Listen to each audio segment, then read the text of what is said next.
Testing. 1, 2. Test. 1. 1, 2. Test. 1, 2. 1, 2, 3. Test. 1.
Good evening. I would like to call the Flint Board of Education Committee of the Whole meeting to order at 6:30 p.m.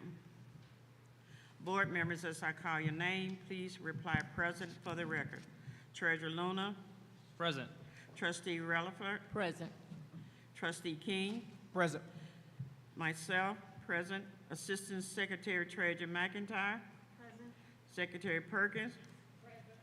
And President Clark is absent. He'll be in shortly. The board would now hear comments from the public. We ask that you state the reason for addressing the board and that you limit your remarks to 3 minutes on matters within authority of the board and not address individuals by name. The presiding officer of the board should have the right to limit the numbers of persons who may address the board on the same subject. Please state your name and address first before beginning to speak. Is there anyone here from the public who wishes to address the board?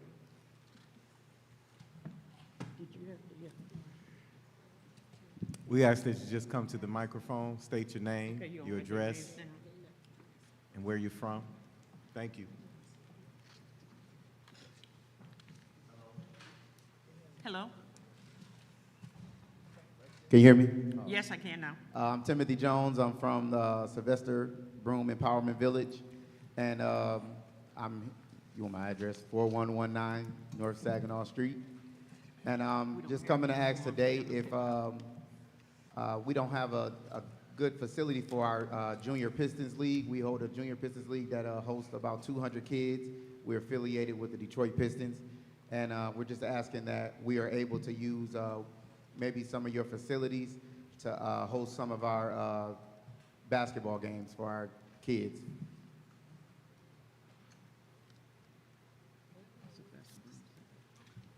Thank you. All right. Thank you. Do we have his contact information? I Okay, mean, does so- he have like a? So, I want a full disclosure here. Yes. I did not know that my brother, Timothy Jones, would be showing up at the board meeting today. Is that true? Did you tell me you? No, I did not.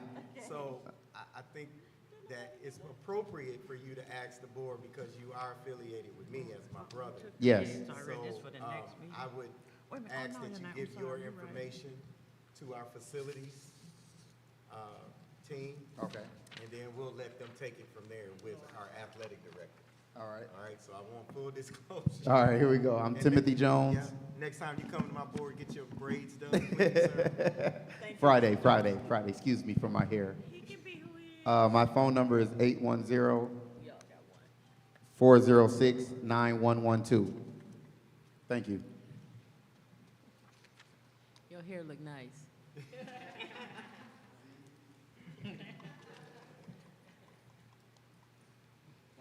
Good evening. My name is Marcia Eagle. I'm here to speak up. We can't hear you. Speak into the mic, please. My name is Marcia Eagle. I live here in Flint, right next to Stewart School, and my reasons for addressing the board is to try and find out what the plan is for that building. Right now, it's totally destroyed on the inside. It's been set on fire 3 times now. It's a haven for crime, squatters, and vandalism. And it's really causing numerous problems in the area. So I'm just here to find out if the school board has any plans for the building. I would like to see it demolished, but I would just like to know what the plan is for its future. Thank you.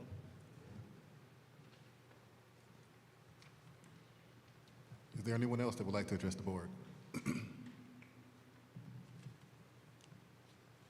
No one else? Okay, so at this time, we will have a presentation and an update on ESSER from Mr. Brian Jones, Interim CFO. Please come forward, Mr. Jones. How you doing, sir?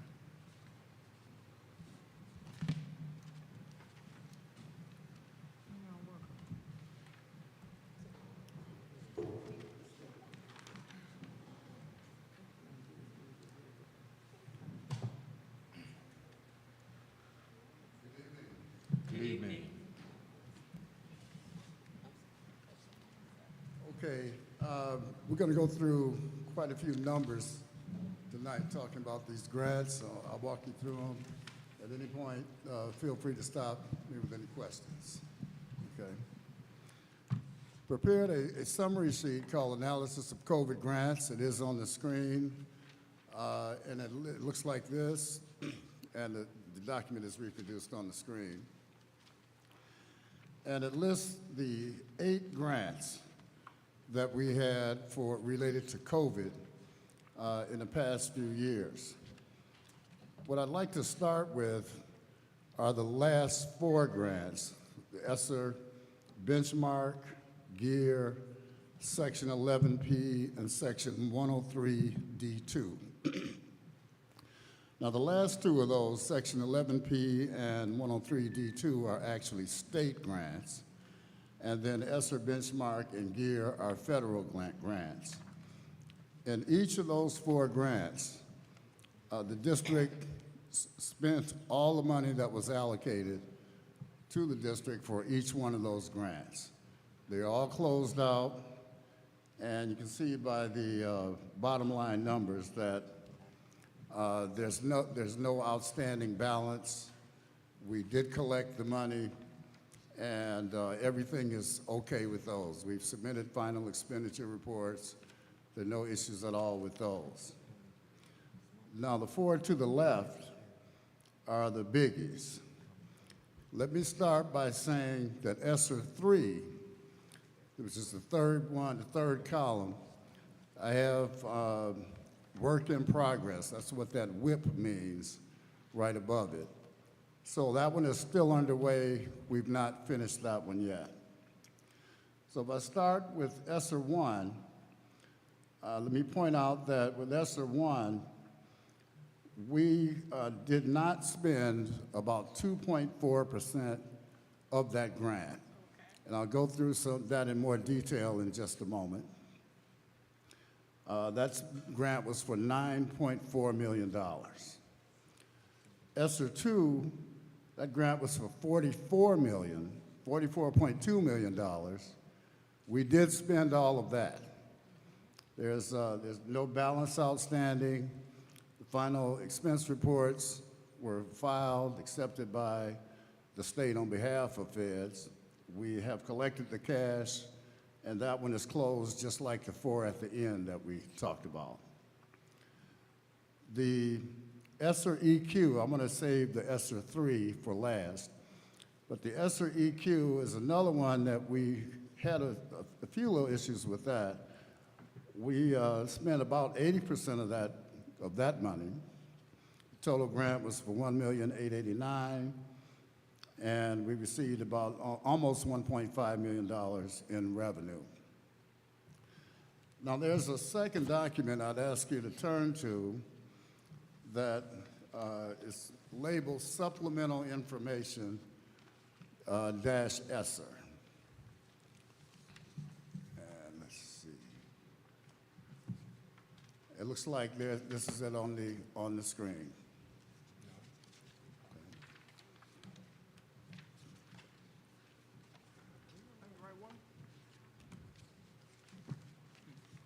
Supplemental Information dash ESSER.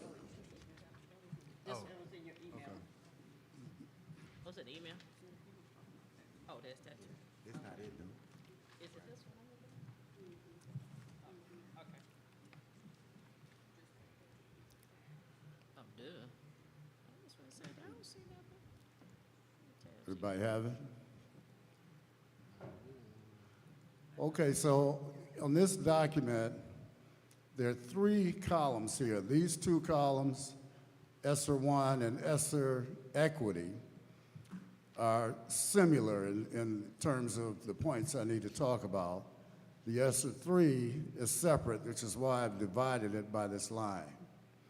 So if we focus on ESSER 1, our original allocation was $9.4 million. The total amount that we spent in this grant is $9.2 million, $9,241,000. Now, there's a $14,800 anomaly here, which is we actually spent the money but did not request reimbursement for it. That's going to come up again as we go down. So this information, I have about 3 different ways to show the same number, so that's why this is like this. If we come down to this section, if our original allocation was $9,450,000, and the total amount we spent was $9,226,000, that means there's a total of $223,961 that we did not spend, okay? And so the question is, or could be, what makes up that $223,000? Okay. So right below that, I've itemized what makes up that number. The biggest number is $190,975.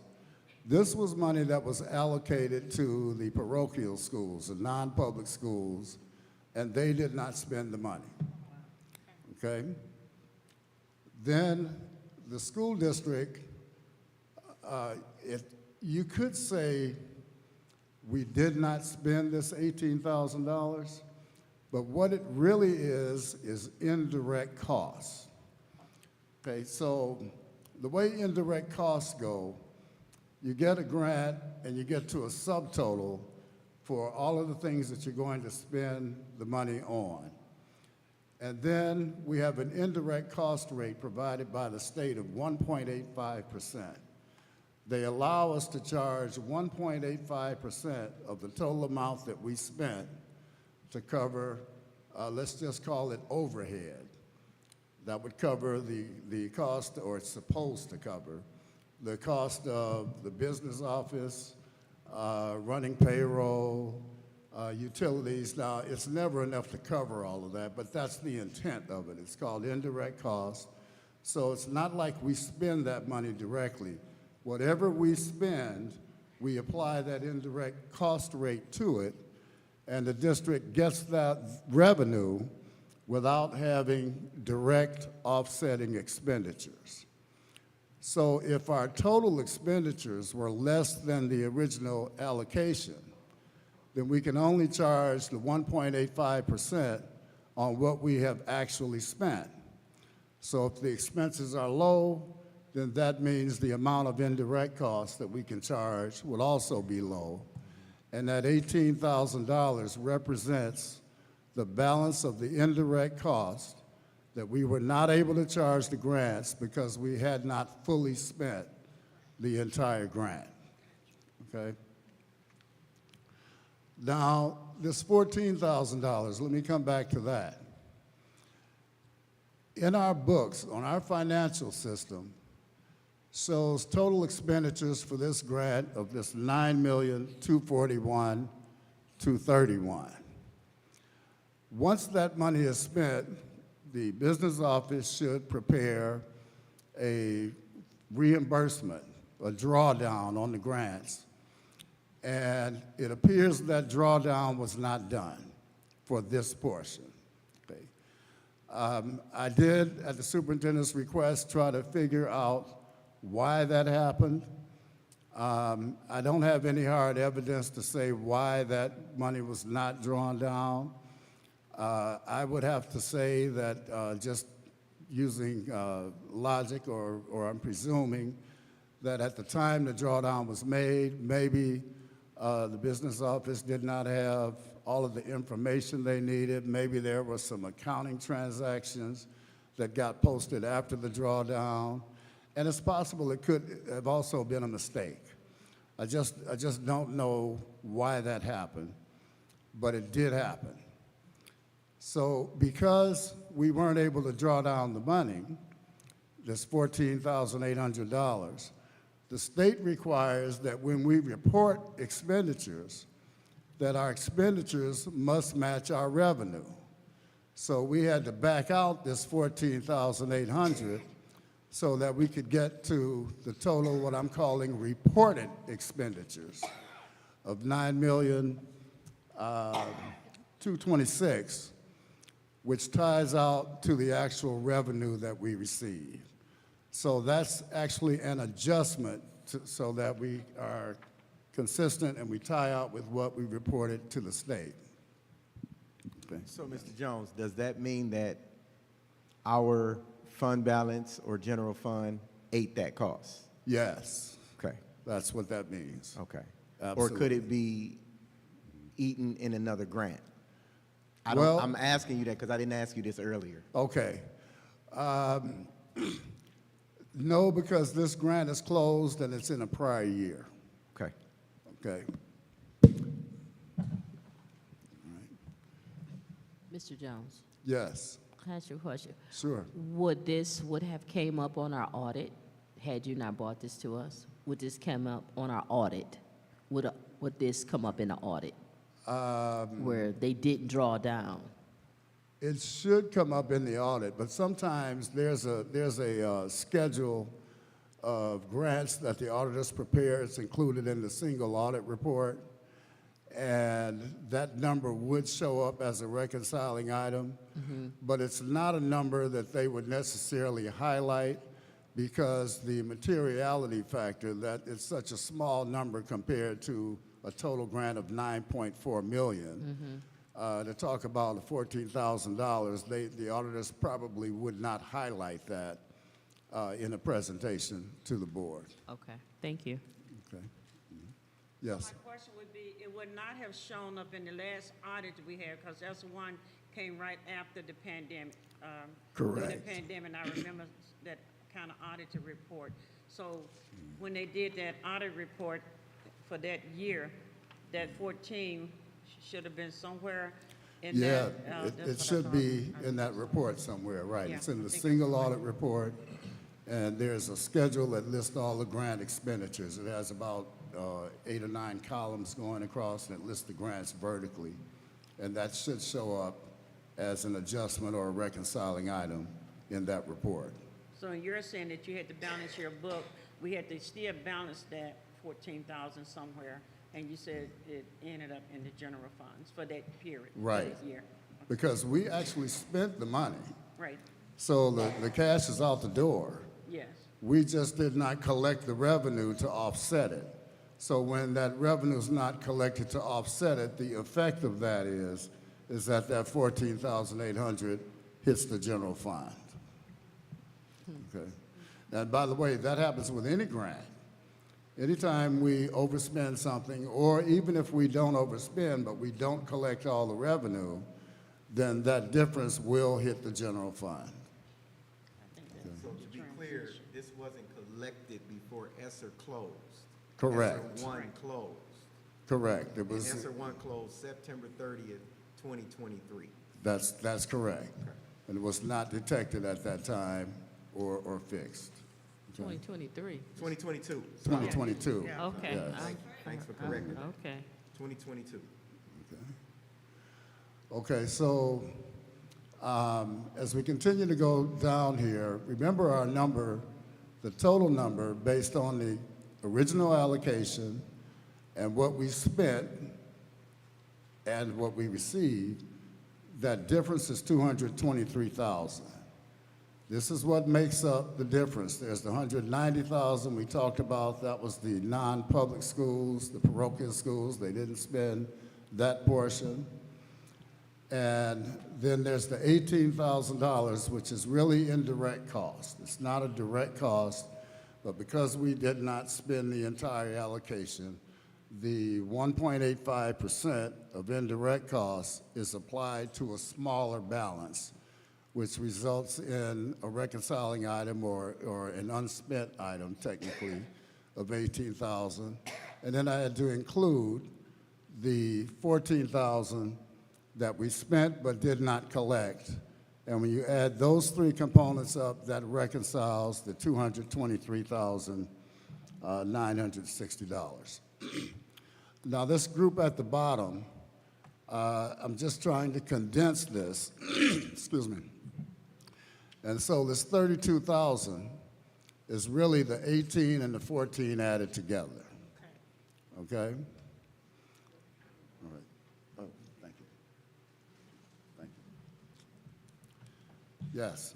So this 223,900 is what we had to send back, or did we balance it out somewhere else? Did we have to, you know, because normally, so what we did not spend, we have to send it back? Did we have to send it back about 223,000? Yes. Which is really not bad for most districts. They've been sending back a million, but we didn't want to send back in, but this is what we had to send back. Yeah, that's what we had to send back. Now, technically, we didn't send it back. Okay. We just never got it. Okay. Okay. All right, that So, makes sense. but I want to be clear that 14,000 is what we're really saying we have to own as a district, the 14,824. The 190 was from parochials, and the 18 would have happened in some way, shape, or form because the parochial didn't spend their funds. Right. So we would have, it may not have been 18, it might have been 16. It might have been if the 14 wasn't there. So our district is at 14,000. Yes. Correct. Okay. Okay, so that's the summary for ESSER 1. That grant is closed out, and these are the final results for that grant. So Yes. overall, for ESSER 1, what would you kind of rate us? How you think we did with partner with ESSER Well, I think you 1? did excellent.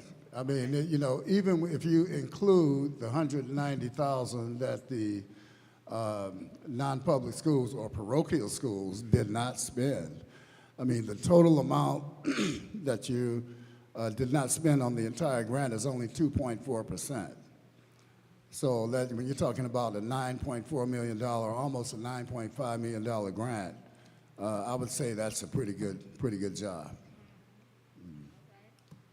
Well, can we agree the goal is to spend every dime? Pardon me? Can we agree that the goal is to spend every single absolutely. dime? Absolutely, the goal is to spend it down. I mean, as a Okay. CFO, I don't like to leave a dime on the table. Not a dime, no, not a nickel. Mr. President? Hey, quick question. So with the non-parochial schools, I know what it is. Could you explain to the public what that means?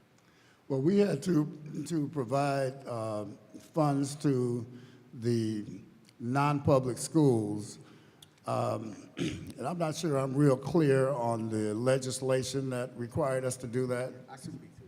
So we are required, even in our title funds, to support non-public entities. And so that's what that comes from. And so in ESSER 1 and ESSER Ed Equity, which is EQ, we had to share funds from the allocations that was given to us, Flint Community Schools. But I also want to add that, remember, board, we also get Title 1, 2, 3, 4, right? 11S. This district is dealing with a consistent amount, upwards of $20 to $25 million. If you don't spend, like Title I is our largest allocation, if you don't spend a certain amount of it, then you fall under utilization, which we have to determine, okay, how do I balance this out? Because I only can buy so many computers. I only can buy so many iPads. And so ESSER 1, right, allowed us to buy computers, but so did Title say that you need to spend this money I sent you. So you can't buy 6,000 computers when you have 3,000 scholars. Right. So just understand we'll get dinged for our normal monies we get if we don't spend that. Principals will tell you today, it's only so much I can put in my classrooms or I can put in my spaces. So that's why we're fighting for the restrictions of our funds to be a lot different. Because we can't use it for our normal monies, can't be used for infrastructure. It can't be used for certain things. So ESSER looked a lot like some of our title funds, but we were able to utilize ESSER for a few other things. So I want to put that out there because that balancing act of trying to spend what you already can't spend, plus spending the ESSER, I do believe that, you know, spending the money we were able to spend was significant. President. So clear, sorry. Another quick question for you. So the $190,000 that was sent back, is there no way that the school district, that the ones that didn't spend it, it comes back to the school district and we can use it? No, there's not There's not a a way way. it can come back to the school Okay. district. Yes. Because they don't use the money. Unfortunately. Okay. All right, that's all I want to make sure. Yeah. Thanks. It sounds like we better talk to the legislators. That's what it sounds like, because we need to come together and figure that out, and then make a plan to go maybe to Lansing and do a little networking We with need the support. legislators. We need support in being able to utilize our funds a little differently than what it's been from year to year to year. And maybe they don't understand all of the ramifications as far as what we need to use in the district. And maybe that's our job to, help them out. They get it. Well, I believe that they get it. We just have to continue to fight the fight.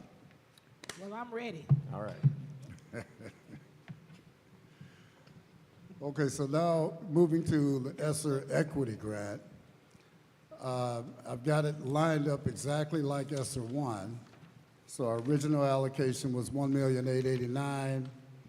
We actually spent $1,498,000.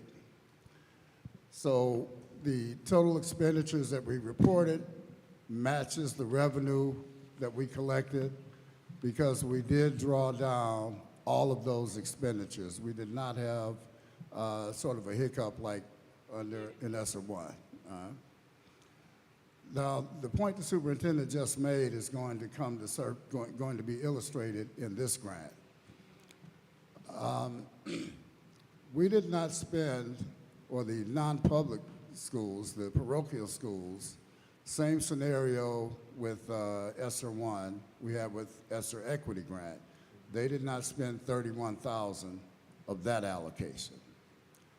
But we're showing that the district did not spend $360,000. Okay, and when you add up the $31,000 that the non-publics or parochials did not spend, plus the $60,000 that the district did not spend, we get to the total difference of $391,000. It's a difference between our total allocation and what we actually collected. Now, the question that we anticipated is what makes up this $360,000? And that is included on the document that we just prepared today. It should have been on your desk. Yes, on that one. And so what we did here is, make sure I can see, I'm trying to click on the tab. Let's get the one next to it.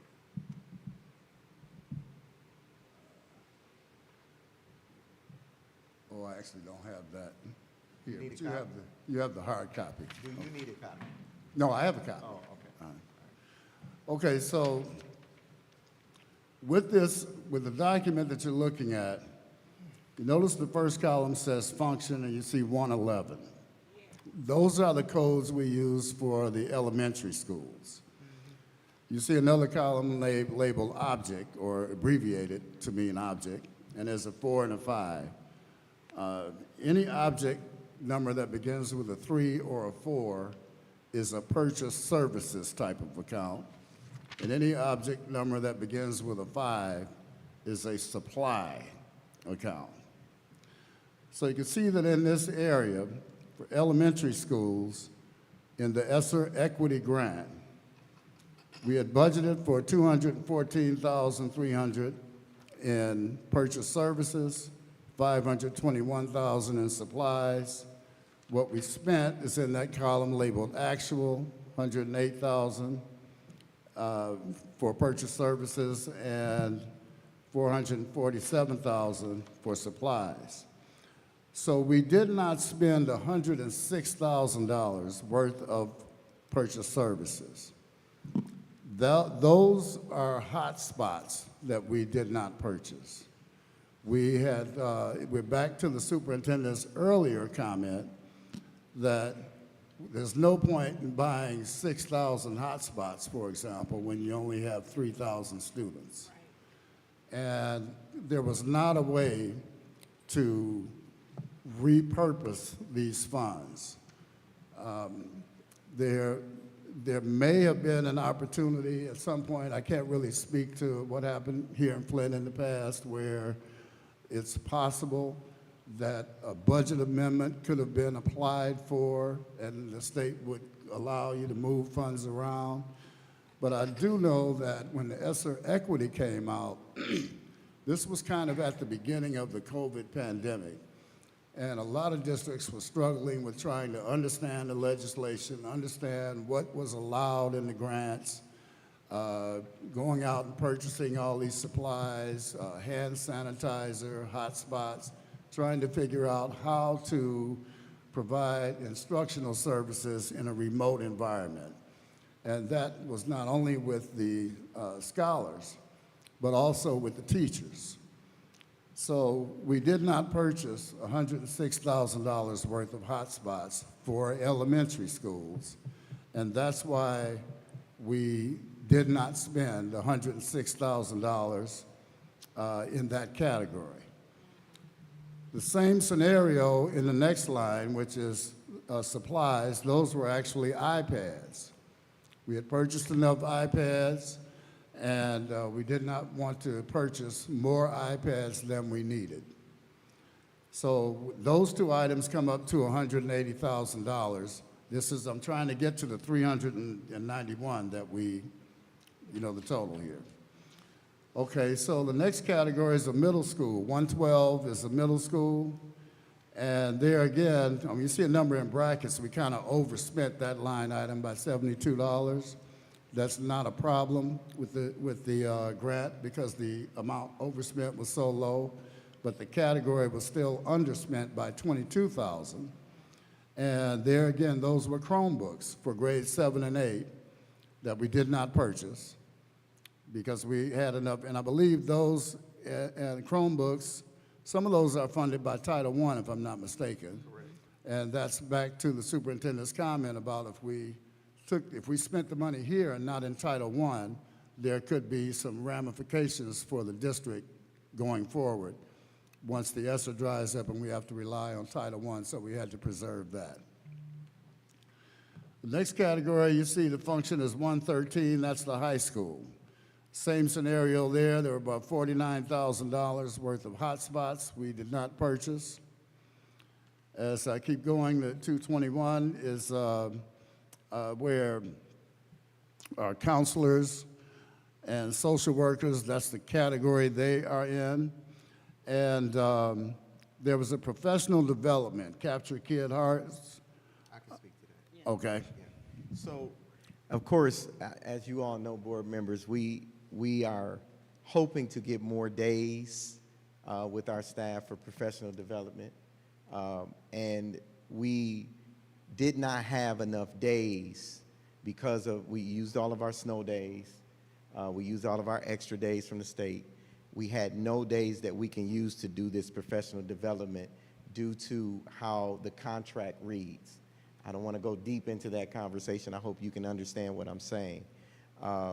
So we're hoping that we will have more days to do professional development, but we were not able to have this day, or we would have been charged by the state on that day for the school district and not paid by the state for that day.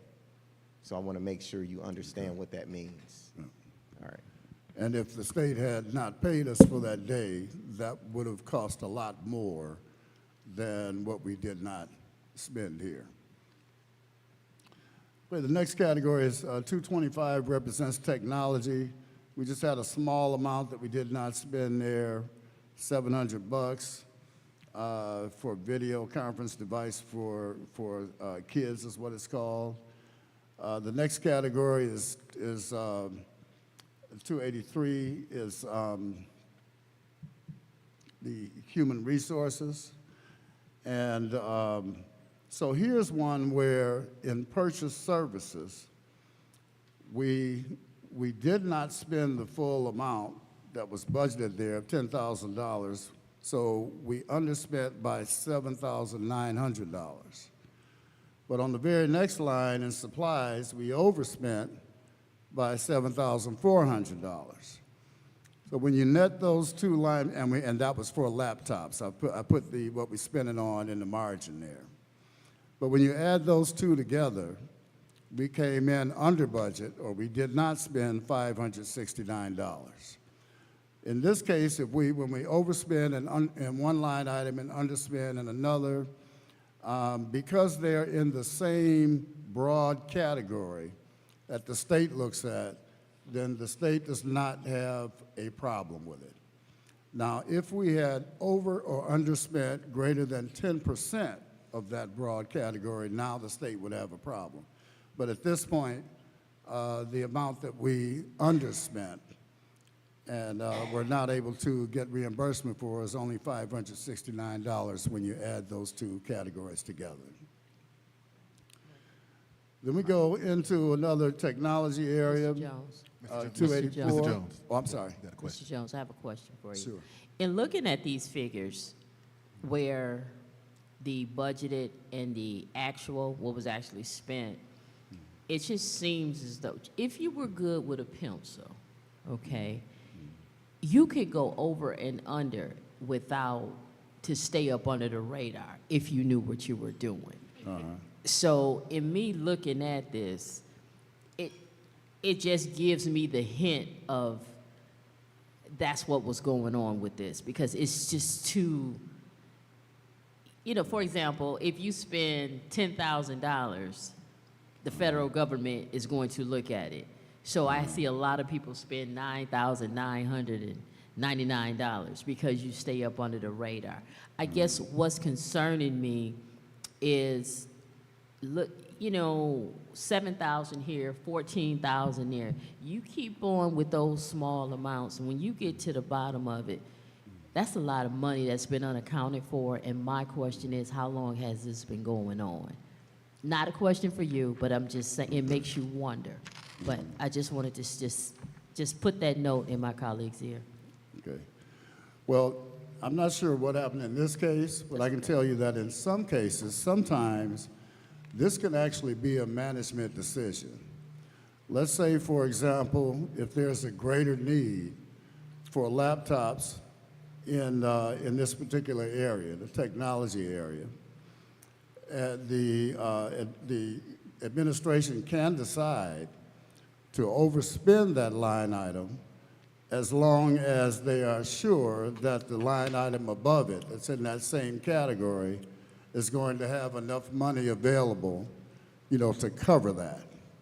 So it may not necessarily, as I said, I don't know exactly what happened here, but it may not necessarily be a mistake or a problem. Sometimes there are deliberate decisions made to do that, because the idea here is to maximize the revenue that we're getting from these grants and provide principals and assistant principals with laptops.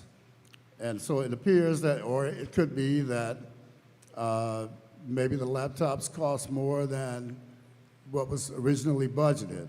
It could be that there was some associated software with it.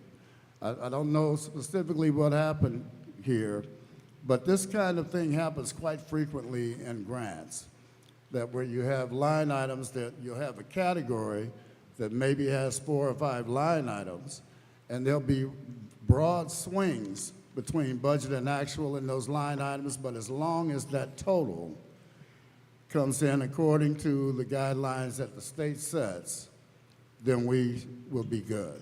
Okay, thank you. Okay, the next area is actually it's labeled non-public, but in Flint, I guess that's the parochial schools. And you can see here that for purchase services, the big one is the $38,000. You see the positive number there? So the first purchase services, we overspent that line item by $7,400. But then the very next line item, which is also a purchase services account, we underspent by $38,000. So when you add up those three lines, the total underspent, meaning we did not collect the revenue for it, for that category was 31,000. And that's illustrated, that's the same 31,000 that's illustrated on the screen right here for the non-public schools. Okay. And then we had another $9,200 in indirect costs, which is the same principle as the previous grant. If we did not spend all the money, then the 1.85%, our indirect cost rate, is applied to a smaller balance. And so that generated $9,000 that we were not able to collect for indirect costs for that grant, and that all adds up to the $391,000, which is the difference between the original allocation for the grant and what we actually spent and received. And this grant also is closed out at this point. So with that, I'll open up for any questions on the ESSER equity grant. I have one question. Where did this $391,000 go? We said, where does it show? Where is it? Yeah. Well, it shows on that same audit report, it will show the original. She said, where did it go? Where did it go? Oh, where did it go? Well, we never collected it. Never collected. We it, never collected it, but correct. we budgeted for it. We budgeted for it. So the way the grants work, you develop a budget, the state approves the budget, and then they give you the okay to spend the money. Mm-hmm. You have to spend the money first, and once the money is spent, then you do what's called a grant drawdown and get reimbursement from the state after it's spent. So if you don't spend it, there's nothing to draw down. The state keeps the money. It's Okay. not like they send it to the district and we have to send it back. Okay. We're just not able to draw it down, and they never sent we it never got to it. us. Now, when the state keeps that money, I'm not sure what they do with it. There's talk about, they may spread it to other districts. It doesn't come to us. It doesn't, right. We know where it does not go. Okay. Right. Yes. I just want to thank you and just time into our board. Keep in mind, from the day one that I came on the board, we was doing a lot of, when you're changing CFOs and changing head leadership, and that money doesn't get translated. Right in the middle of ESSER, we had a CFO to leave, then we had to go out and recruit and find somebody to come in, which was a consultant, and they had to try to, same problem that you're probably having, trying to compile all of this information. So this is kind of normally the kind of stuff we see, because this board has went through so many transition, trying to get people to stay and let's stay focused so that we don't have these kind of problems. And especially when you had a CFO, another CFO left, and we had a consultant. Now we have you. And I think you did a tremendous job, because every time somebody leaves, we're working with an outdated system, and they don't pass that information on. So that was some of the reasons I want the board to know that we have some of these problems, is because of keeping people long enough to finish their job. Trustee Work. Yeah, and I just wanted to add on there, thank you so much. This is just so very helpful, and it's a relief after the last couple of years, did to pretty be good. honest. With the level of transparency, when I came on and was immediately dumped into the treasurer position, we didn't even have line items for things, and when we were asked questions, we were called names and told, all sorts of things, like it's not your business, don't ask questions, don't do this, by a previous CFO and things like that. And so to get to where we are here now, this is wonderful. I'm glad the public can see the level of transparency where these funding, especially with the complexity of the ESSER funding, which I think threw everybody for a loop. If you remember the early days, we had training upon training, and things kept shifting and the goalposts kept moving. So, we did the best we could with what we've had, and I'm really impressed with the leadership of our superintendent and the administration, especially given what we've been dealing with. Thanks for your patience. Okay, Mr. Jones, I'm sure you answered this, and I probably was doing something else. Well, I have two things.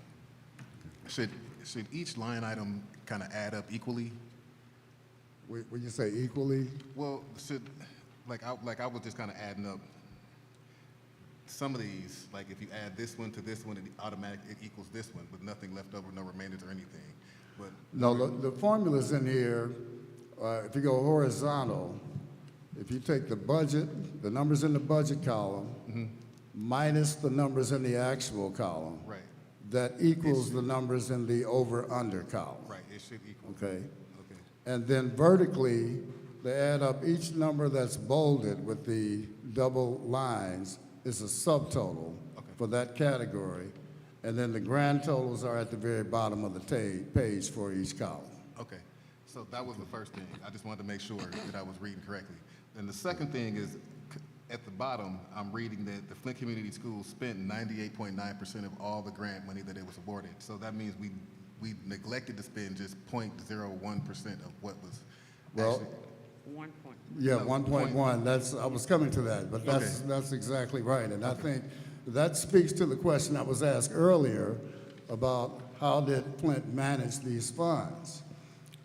If you flip back to the original page just for a second, you'll see that the total dollar figure for grants that the Flint Community School District had to manage was $156,777,000. That's a lot of money. Yes, it is. And there are a lot of restrictions to going along with that. Now, that 156 million is if you add up all 8 of these grants going horizontally. If we take ESSER 3 out of that equation, just take ESSER 3 out, 'cause that's the one that's still open, then that's what I'm speaking to at the bottom of the page here, that if we remove the ESSER 3 from the equation, then the total grants that the Flint Community School District managed without ESSER 3 was $57,353,000. The school district spent $56,753,000. So the district spent 98.9% of all COVID grants if you take ESSER 3 out of the equation. And so that means we did not spend 1.1%. So you're talking about a penny on a dollar is what was not spent, and that includes the effects of the indirect costs, that includes the effects of the parochial schools not spending all of their funds. It includes the $14,000 that we talked about. And so after all of that, after the smoke clears, the dust settles, I think this is an outstanding job to spend 98.9%. You might as well say 99% of the money. Yes. That's so you left you spend everything but a penny on the dollar. And they all were submitted timely and accurately, and we've got reimbursed for them. There's nothing hanging out on any of those other grants. So overall, I think that's an outstanding job. Thank you so much. Well, I just want to say you made it understandable, and I appreciate it. Okay. You sure did, Mr. Jones. Thank you. Thank you. You sure you don't want to Okay. stay a little bit longer? Yeah, you said 30 more You days. sure you don't want to stay I another don't- 30 days, 60 days? He's trying to stay a little bit longer. We need you. We'll talk. School year. We're working on that. And also is take away that mist, some documents coming along and saying that in ESSER 2, we had $15 million in ESSER 2, and I had just kept going back and forth trying to figure it out. So you made it a lot easier when you took these Right. line items that we was looking at. And so I really appreciate that, because when people are speaking against facts, it create other issues. And so for the record, ESSER 2, there is no $15 million unspent money. Correct. Thank you. Right. Thank you, Mr. Jones. Okay, now I need to go to ESSER 3. this document here, that's the one I was kind of saving for last. It's also on the screen. It's over to the right.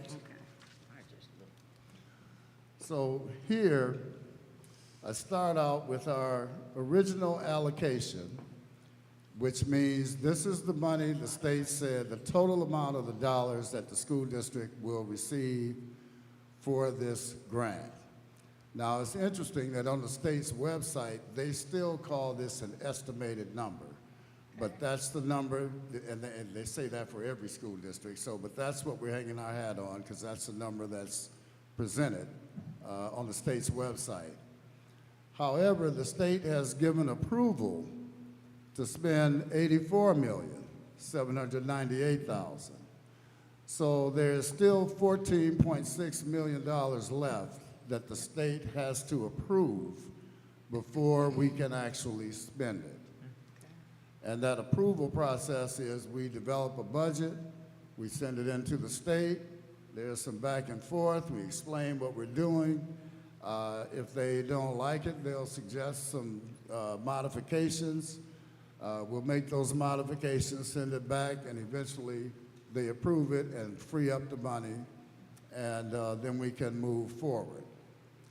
But as we speak, the state has not approved $14.6 million of the total allocation of 99. They have approved $84 million, yes.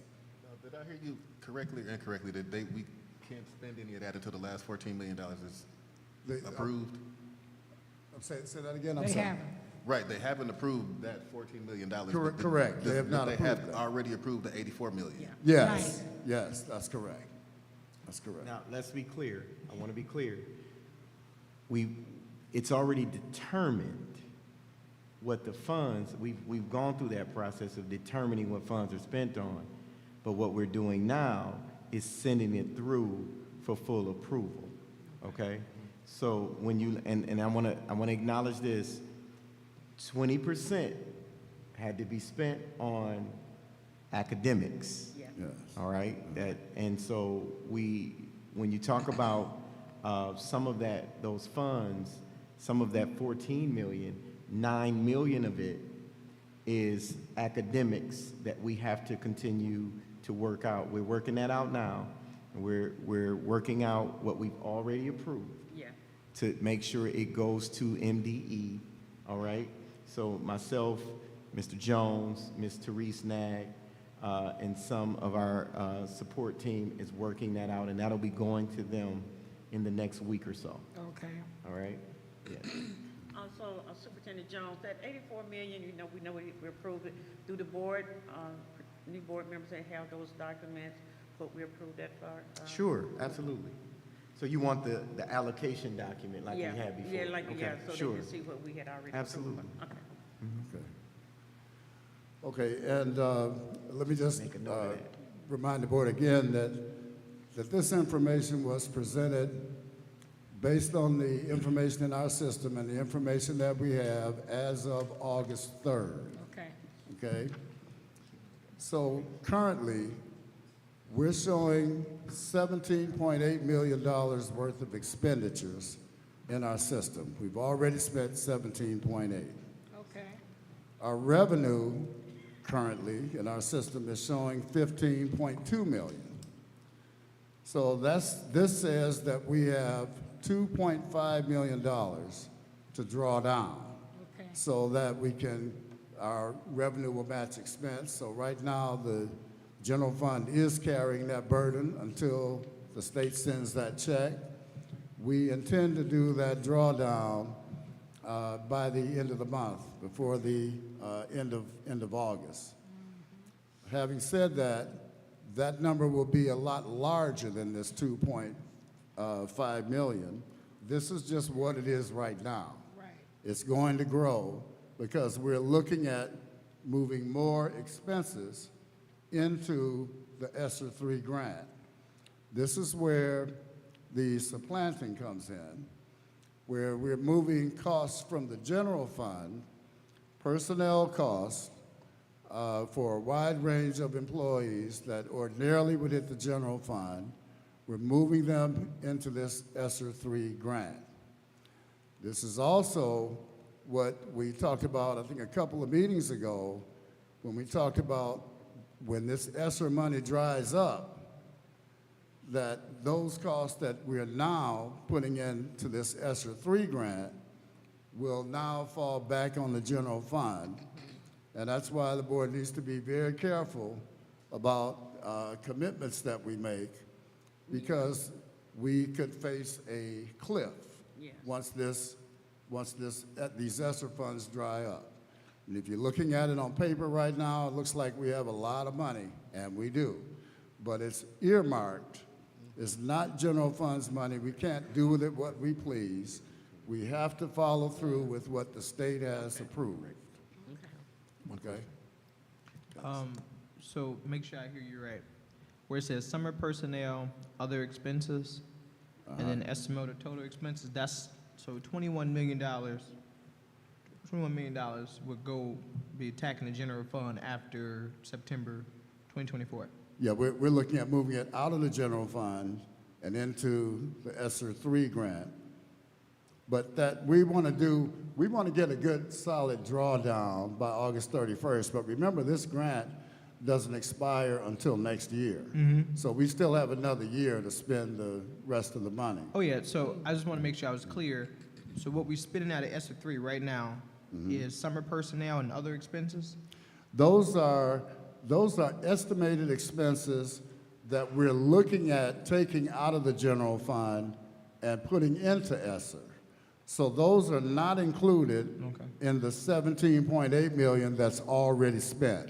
Okay. Okay? Maybe you went over this already, so I would like to see what all of the things that we put in the ESSER that we pay for, that would usually be covered in general fund. Could we put, I want to see those things in that number, so when we know prepared for September 2024, that's going to be attacking the general fund a little bit more, so we understanding what we're covered by right now in ESSER grants. And so we see that picture of, okay, this is where it's going to hit us This at is here. what's going to hit us. Yeah, and I want to be prepared for that because we got a year and a month. So I just want to make sure we put that in forefront as we go forward. Okay. All right, thanks. I understand exactly what you're saying. That's a good point, and we will have that for you. Now, I say here that there's $78 million estimated amount available for projects. And by the way, this is math. The math adds up vertically here. I want to be clear that when I say projects, that does not mean construction or renovation projects. That means school district projects. Now, that's not to say that some construction and renovation projects could be included in this number. But the idea is first to move as much from the general fund into the ESSER grant, which is called supplanting, and then kind of see where we are. So we know that, or we are anticipating that among those projects, there's about $5 million worth of curriculum supplies that we're wanting to spend and charge that to ESSER. That would be in this come out of this $78 million. There are also school district, the utility cost, heating, gas, lights, et cetera, are eligible to be charged to the ESSER grant. And then there's quite a few personnel costs, as I mentioned earlier. We want to move all of those costs into the ESSER 3 grant and kind of see where we are at that point once we know what that number is, and then talk about, okay, can we, or would it make sense? I mean, there's several questions going to come up about this. Move some construction and renovation projects into the ESSER 3 grant. Now, I do want to point out that because ESSER 3 is federal funds, with construction/renovation projects, getting those approved is a lot more difficult. And there are a lot more restrictions to that because it's federal dollars. It's my understanding that if we were to put any renovation or construction projects, charge it directly to ESSER 3, that the state needs to approve each individual project. And as you know, you've probably experienced this before, sometimes you have projects and then there are change orders or something happens, something's unforeseen, they've got to add, do something different. When that happens, all that has to go back through the state to be approved again. And so by moving the district strategy of moving curriculum supplies, personnel costs, utilities, and anything else we can find that's eligible into ESSER 3 actually gives the district a little more wiggle room when it comes to the construction and renovation projects. And so that's kind of the overall strategy for this, but I didn't want the board to be, or the audience to be misled by the word projects on this sheet. It does not mean construction and renovation projects. It means initiatives taken by the school district, which may or may not include construction and renovation projects, but we know it's definitely going to include general fund expenditures that we're supplanting and moving into the ESSER grant for the reasons I just stated. Okay? Yes. I need a little clarity here for the records. So we know that when we first came on board, we was in the red on both sides doing scenarios. We was in the operation in general. And then we started to get in these ESSER funds, and which put us in the green on the general, because they was supplanted back into, we used ESSER to really kind of get us in the green. So are you saying that these funds that's coming in that supplanted in general has some type of restriction in it? Well, For instance, I'm gonna give an example. If we $30, $40, $50 million in general funds, is there a restriction to as relate to ESSER, those funds that we already have?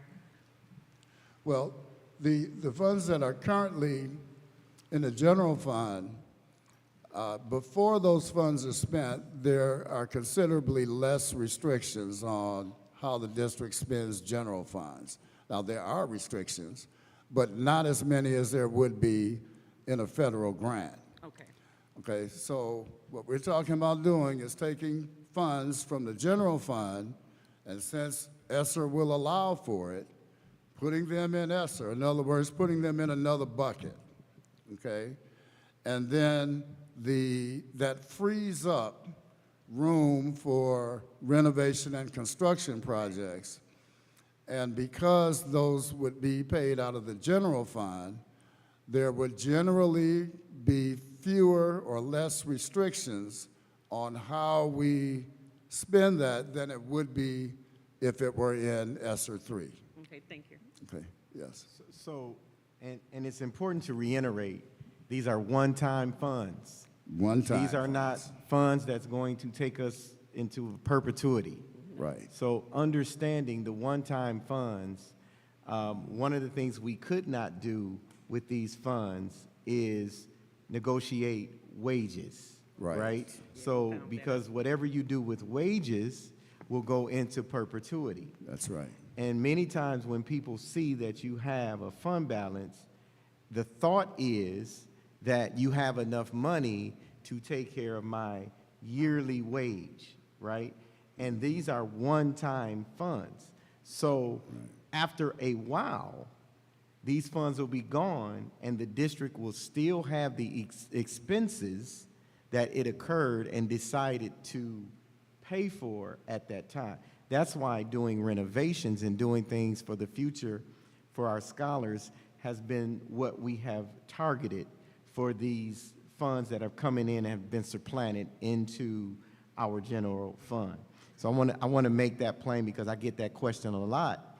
These funds are one-time funds, and we have to make good on projects and curriculum for the most part, so that those funds can mean something later. Right. Okay? That's exactly right. Trustee Rutherford had a question. this is for clarification for me. When you move money out of the general fund, less restriction. And the money is being moved from the general fund until the state reimburses the district. Right. Once the state releases the money, then the money goes back into the general fund. What it sounds, I guess my question is, so the one-time things, for example, like you said, Superintendent Jones, are the renovations. So you're trying to use the ESSER funds for those one-time things. Right. So as it relates to salaries, I guess my question is, why aren't we utilizing the Title 1, 2, 3, 4, and 5 as well? I know some salaries are blended, correct? Title grant, some else. So I guess during this time, are we utilizing the grants that's being underutilized because of ESSER? Am I making sense? Yep, I know Yes, exactly what you're yes. saying. So I guess that's to kind of alleviate the burden of money being gone, because if we're not dependent on that money as we're doing these payment adjustments, then I don't think we will fall off that cliff. I mean, I'm just, help me through, is my thinking off on what? That's just my process right now. So, it's a great thought, and yes, we do have some of our salaries being paid out of title. As a matter of fact, a large portion, but those funds are restricted to be able to be used a certain way. So the only reason we're able to pay some salaries out of title funds is because of the work that they're doing. So you'll never be able to pay the superintendents out of title funds, right? Because it's not at-risk work. You can't supplant with title. So with title, you can maybe your parapros, some of your parapros, because they're doing at-risk work. You may be able to do, if teachers are doing intervention work, a portion of their salary could be paid, which we do. But you can't just say, I'm going to pay teachers or I'm going to put these salaries over into title. It has to be approved, number one, but it also has to be along the guidelines and restrictions that's given with those funds. Title II is mostly professional development. So I wouldn't be able to use Title II for wages that doesn't have to do with the work of the professional development that we earmarked it for. Okay. Hope that makes. No, it's making sense. I just want to make sure we're taking advantage of the grants, of the title funds where we can. So if we can utilize that, we know that's going to be continuous. Yep. Yes. So it won't be such a burden on the general fund as the ESSER funds dry up in 2024. Yep. Okay, thank you. And then I also just want to remind the board that this word supplant, before COVID and before these ESSER grants became available, supplanting was something we could not do, was strictly disallowed. You cannot take expenditures from the general fund and just charge them to a grant for federal funds. You know, there are all kinds of rules against that. There are actually laws against that. So supplanting for years was a bad word, was something that we never could do. On comes COVID and the pandemic, and the ESSER grants come and they say, well, we're gonna let you supplant with this one. Yeah. And so now, the two points about that. One is that once the ESSER grant is used up, we're going to have to unlearn the fact that we can supplant, because there'll be no more supplanting with Title I or any other federal grants. Secondly, it could be looked at as this is a shot in the arm. It's a chance for the district to improve its infrastructure before going back to normal once the ESSER grants are used up. So if those funds, those ESSER grants are not spent wisely, it could put the district in a serious financial problem going forward. That's the cliff we spoke about earlier. The superintendent talked about it. They're one-time funds. And so we cannot use them, nor should we use them, for wage increases and items that will produce a legacy cost moving forward. We've got to fund that out of the general fund because those are the funds we're going to have going forward. Once ESSER money dries up, it's over and out. And we don't want the district to face that cliff.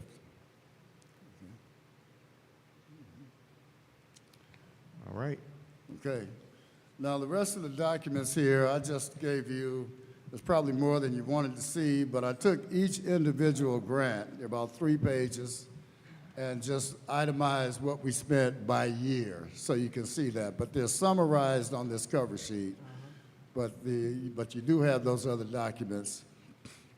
And I'd like to make a correction. I would like to make a correction. ESSER 1, and board members, I just sent you a document. ESSER 1 ended September 30th, 2021. ESSER 2 ended September 30th, 2022. And ESSER 3 will end 24. So I just want to make that correction for the record, okay? And I sent you a document that gives you a map of the timeline of all ESSER funds. So you'll have that, okay? All right. Well, thank you, Mr. Jones. We appreciate your time. Thank you, Mr. Jones. Thank you. You're welcome. Appreciate the hard work you put in to make that right. You having a going away and party? to re-snag. You having a That's going away right. party, Mr. Jones? You having a going away party? Do I have a what? Are you having a going away party? Not that I know of. Claudia, I'm sorry. Let's work on it. We're gonna have to work on that You can take your break now. All right, Mr. Jones, thank you so much. We're gonna move forward. Strike that from the record, please. one. Great job, Mr. Jones. Great job. We needed that. We needed that. That was a good one.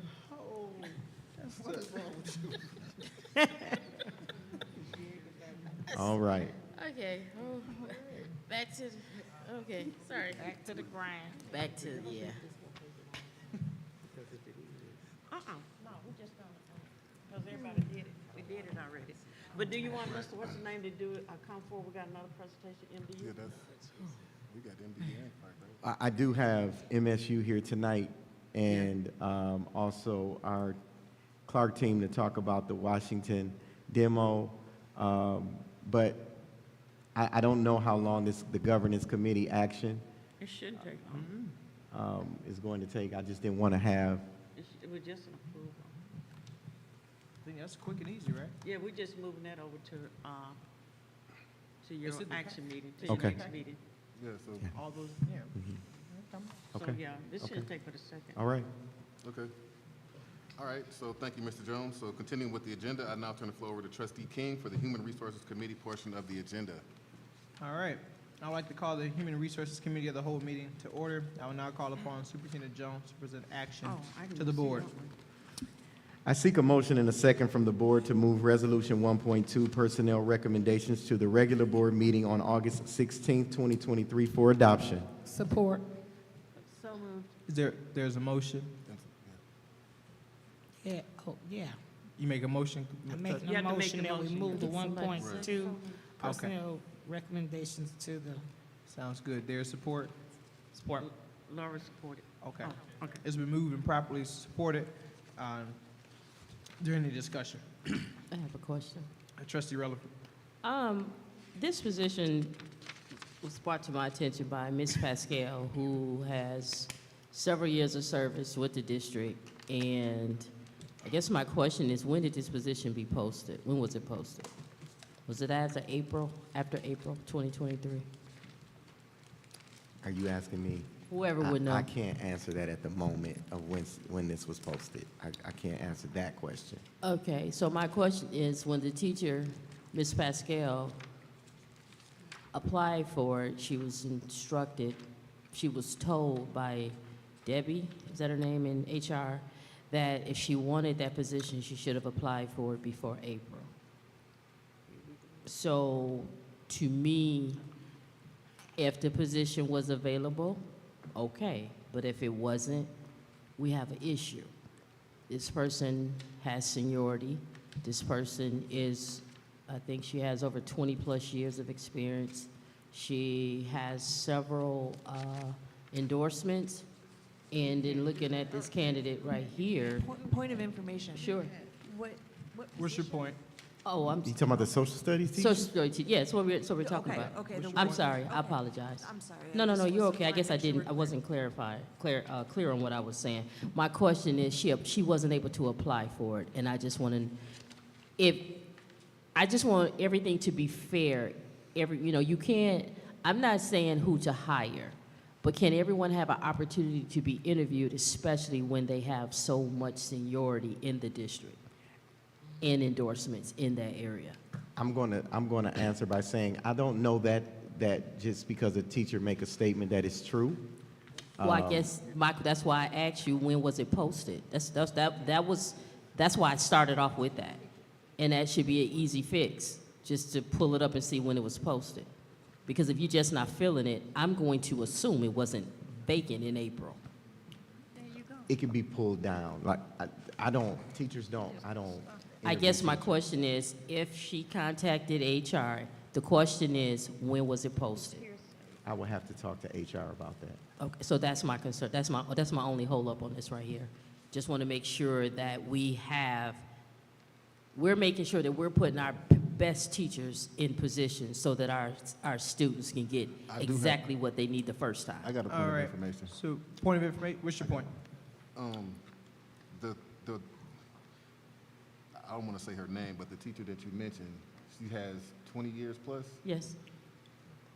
This pay for this teacher is only the first year teacher pay, right? So she wouldn't want to go. But that's based on that teacher's experience.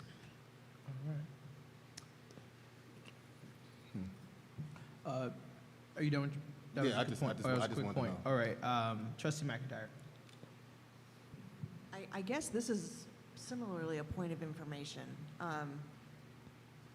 Don't we need teachers, and aren't the jobs, I mean, when I look at the job boards, there's just jobs. So, I mean, they're there, and they're, just apply for them, and there's like, I mean, you can just submit your application, period. Like, I don't understand what the question, I mean, there's jobs and they're open, and we are definitely not turning teachers away, and please apply and come join our team and teach at the Flint schools. I'd like her to reach out to me if she have an issue, Yes. Okay. with what is taking place. I haven't heard about this until now. Yeah. Any more discussion? Okay. Yeah, for me, I monitor that our employment, opportunity page. There's a ton of them, but there's the district. There's a lot of those across the state, and I monitor that. And there's a lot of teacher positions out there to be filled with. So, if there's no discussion, we'll move to a vote. All right. Seeing no discussion, I state the motion on the floor is to move Resolution 1.2 to the regular meeting August 16th. One more time, the motion on the floor is to move item 1.2 to the August 16th meeting. Treasurer Luna? Yes. Trustee Rutherford? No. President Clark? Yes.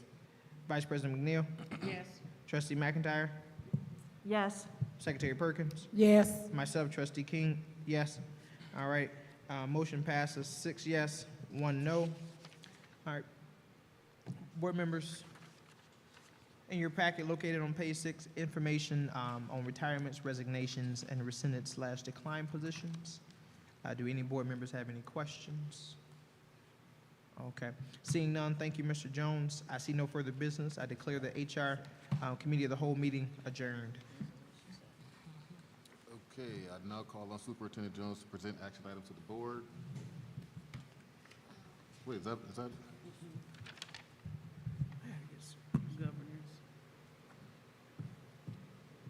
Governance Committee of the Whole. Right? Yes. Is that where we are? Oh, well, that's Governance Committee. Trey. So the governance, Oh, no, the Governance Committee of the Whole Dr. Joyce. will be the Dr. Vice Joyce. President. Yeah, that's Dr. Joyce. So that's what I'm doing now. I would like to call the Governance Committee of the Whole to order. I will now call upon Superintendent Jones to present action items to the board. Okay, I seek a motion and a second from the board to move item 5.1, second reading of NEOLA policies as listed on the agenda to the regular board meeting on August 16, 2023 for adoption. So moved. It has been properly moved and second. Is there any discussion? Trustee Nolan? Yeah, I just want to give a shout out to my colleagues, Mr. Jones, Mr. Wolf, or is it Dr. Wolf? Yeah, I think that's his name, yeah. Mr. Wolf, whatever his name is. It's been a great process going through these policies and bringing us into compliance. And it's been, 10 years plus that we've not done this, so I think it's a great thing for the district. Are there any more discussion, comments?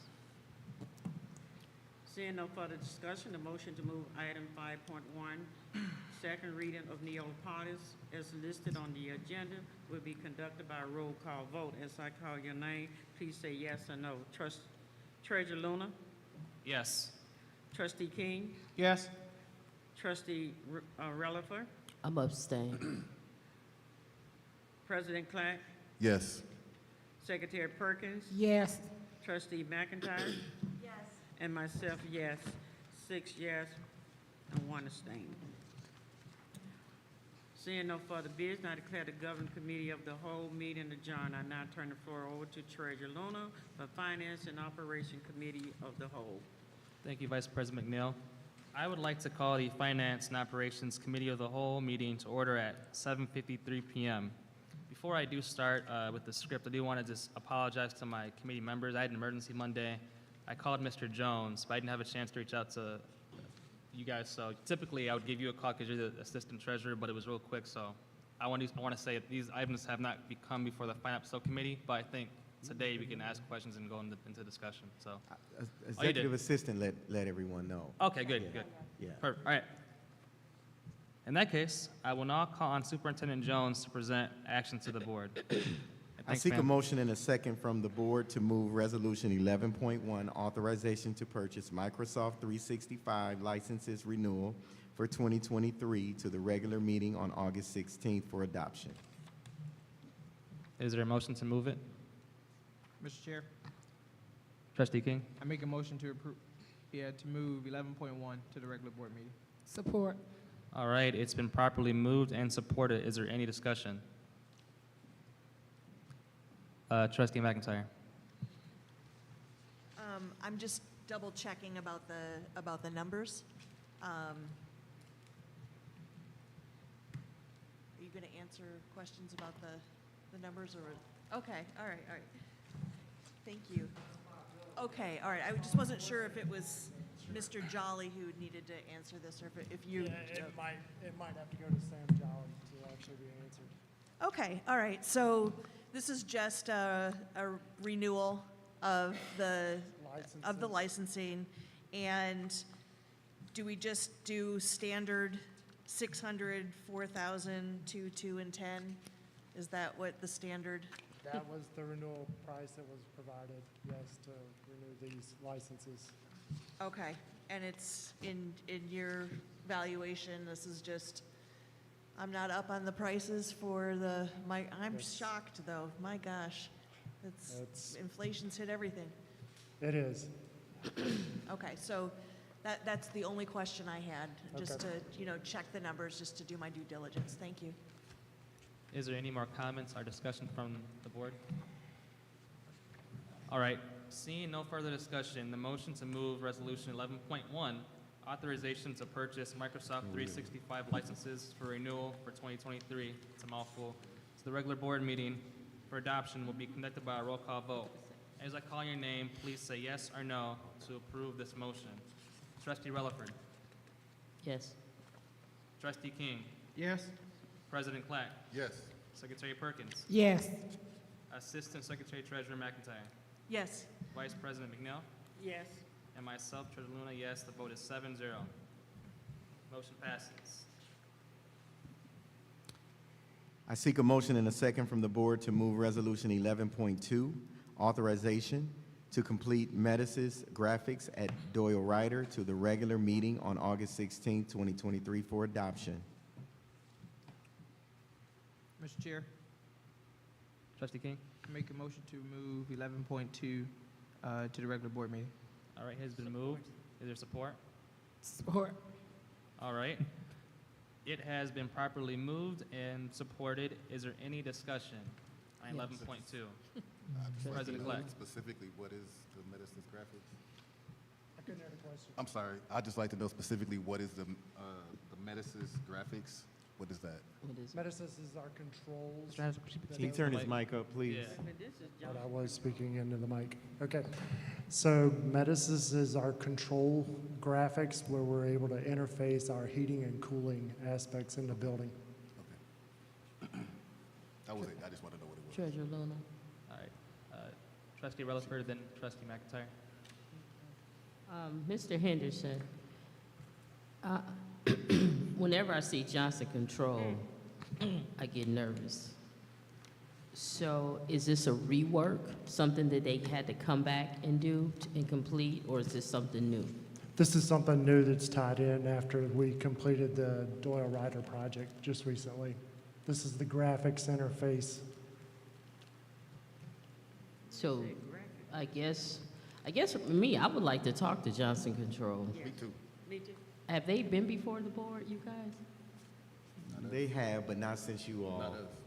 Not It's since been you a guys while. are on. It's time for them to come back. Can you, I would just ask, So hold on, Superintendent Jones. All right. I guess with the discrepancies and the concerns that we have with Johnson Control, I guess that makes me a little hesitant on this because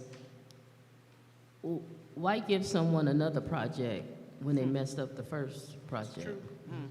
And I guess for me, I just would like to see something done correctly prior to awarding them another project or another opportunity to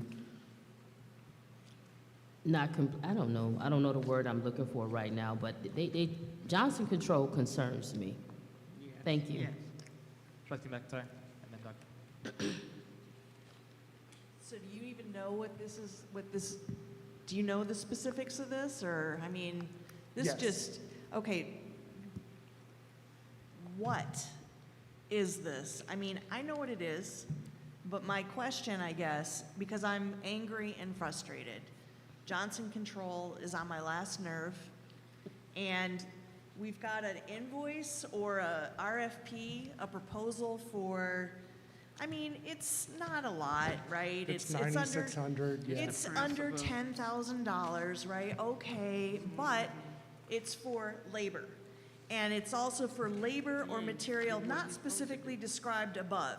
And there's really no description of the labor that they're gonna provide. There's no hours, amount per, how much per hour they're gonna charge, how many hours are gonna be dedicated to this so-called project. And so this is really one of the shoddiest proposals I've ever seen coming out of them. I'm glad they changed their graphics though, and that they don't use our community school logo anymore to make it look as if it's coming out of our department. So kudos to Johnson Control for not stealing our graphics. But no, there's no way I'm voting for this because there's absolutely no explanation of what they're doing. And it's just like, it's like, come on. What you're gonna do an interface for a heating system. You're gonna do graphics, updated floor plan and system graphics for Doyle Ryder. Okay. So I'm sorry. I'm just sputtering now at this point. So, Trustee, was that a question or was that just a statement? Did you have a question in that? My question, I guess, was what the heck? All right. So, Vice, go ahead, oh, Mr. Jones. I'm sorry. So, I think the best course of action with number one, my question is, they do this work, is this continuous work that we're gonna always have to come back to them for? That's the question I wanna get open. I think, I know the answer, but I want you to, It's continuous. and Okay, will be. so we're in a position where we already have issues with this particular company, right? And it may be something that's different, but I think tabling this would probably be the best course of action, because we also need to understand from you, what does this mean for us? Will this mean that door rider will not be able to, their heat or their, because we don't want teachers in a situation. We will Okay, not but I- have great control over the system. Like right now, it's either running all the way open or all the way closed in our heating and cooling mode. This would allow us to have the graphic interface to be able to modulate the temperatures within. I do have a workaround solution, and we just got the proposal today from another company, and it's called Building Solutions, and they offer to do the same graphics interface that we required to have to manipulate the systems, and it's for $3,600. You should have started. Yeah, that's a no-brainer. Get a college intern. Yeah. I just got it You today. just gave my board members convulsions, and you Vice could have President started McNeil. with that. So I just got it today, like I said. And I'm concurring with my board members. When Johnson came on, and when we came on years ago, I had kept complaining about this work, about these HVACs. And we found out doing other presentation that we're still having problem with our HVAC. And I'm hearing that they have left the location on Northwestern, have not came before the board, gave us an update since not even since you guys been here. And there's concerns about Johnson Control. And I am not approving this. I'm not satisfied with this. Mr. Jones is supposed to be getting with them and looking at the work that they have done. And they're always coming back, but this time the board is saying no, hopefully.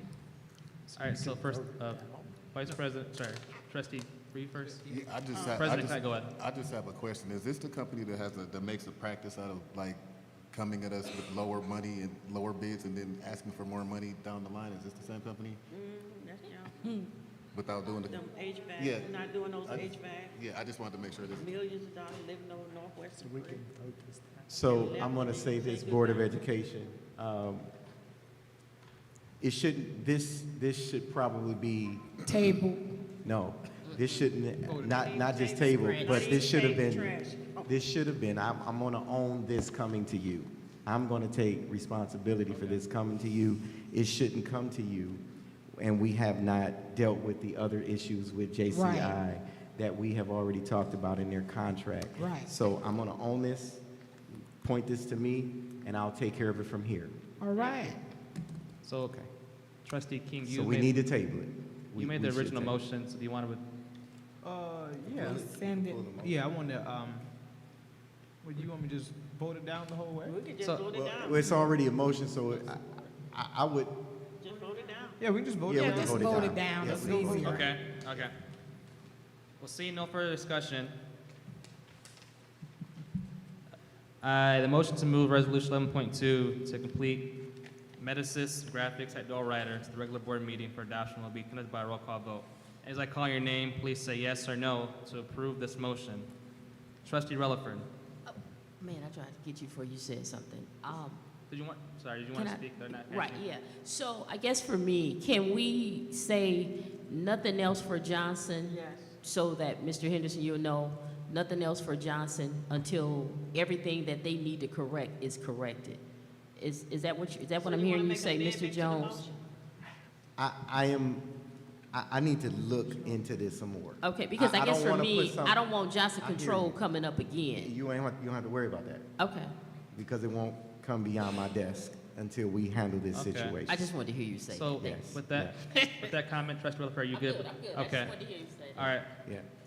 So I'll conduct the roll call vote for 11.2.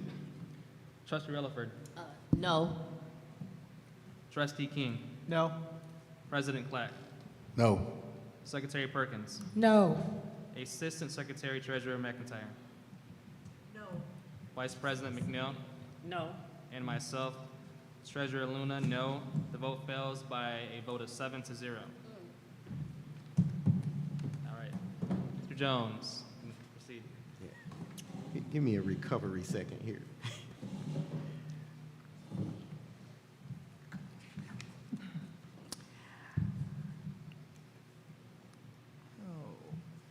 I seek a motion and a second from the board to move Resolution 11.3 Washington School Demolition Project to the regular meeting on August 16, 2023 for adoption.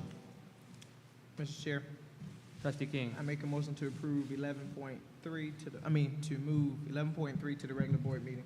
Is there a second? Second. All right, it has been properly moved and seconded. Is there any discussion? Get the presentation first. You about to see, right?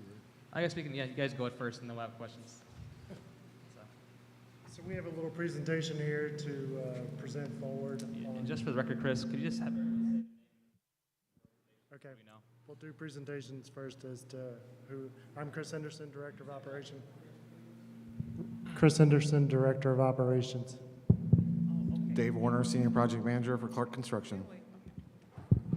Dan Metner, Project Manager, Clark Construction. And Gary Steller, Vice President, Clark Construction.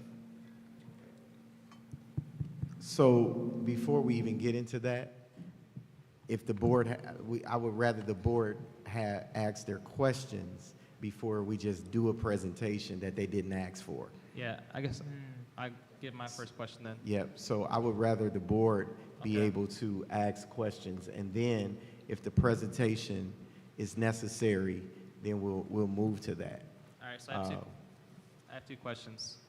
I believe you approved this at $700,000 a few months ago. What did the project come in at for this bid? The current bid is $680,000 for So this. 20,000 below. And then my next question Under is. the trade contract for yes. Okay. And then my next question is, could you maybe give us a layman's terms of how this contractor was chosen? Because there's a chart that has all the bids in there. Just help us out how you guys chose the contractor. Doesn't matter who. So, okay. So obviously we came to the board in May for approval to send this out to bid. It was on the board presentation in May. We then came back with an update for bidding and your July bid and your July board package, and our presentation was outlined when we were bidding it, when bids were due, where they were due at, on page 5 of that presentation. Bid opening, we received district received bids at Kersley Street. We picked up the bid, or Chris picked up the bids about 2 minutes prior to bid opening. We walked into bid opening, opened the bids on time. 4 of the 6 contractors were red due to some paperwork missing that is required under school code. Therefore, we didn't read it. Yes, sir. Can you explain what the what is it, familial statement is? Because I've gotten a few calls and complaints about that.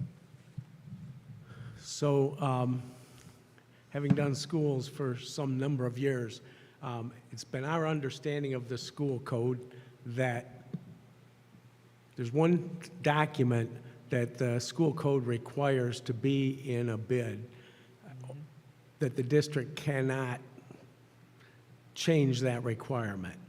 Other documents they can waive. The familial disclosure statement is a statement that it states whatever relationship the board or the contractor may have with the superintendent, with a board member or someone in the school district. So they are required to provide that with the bid.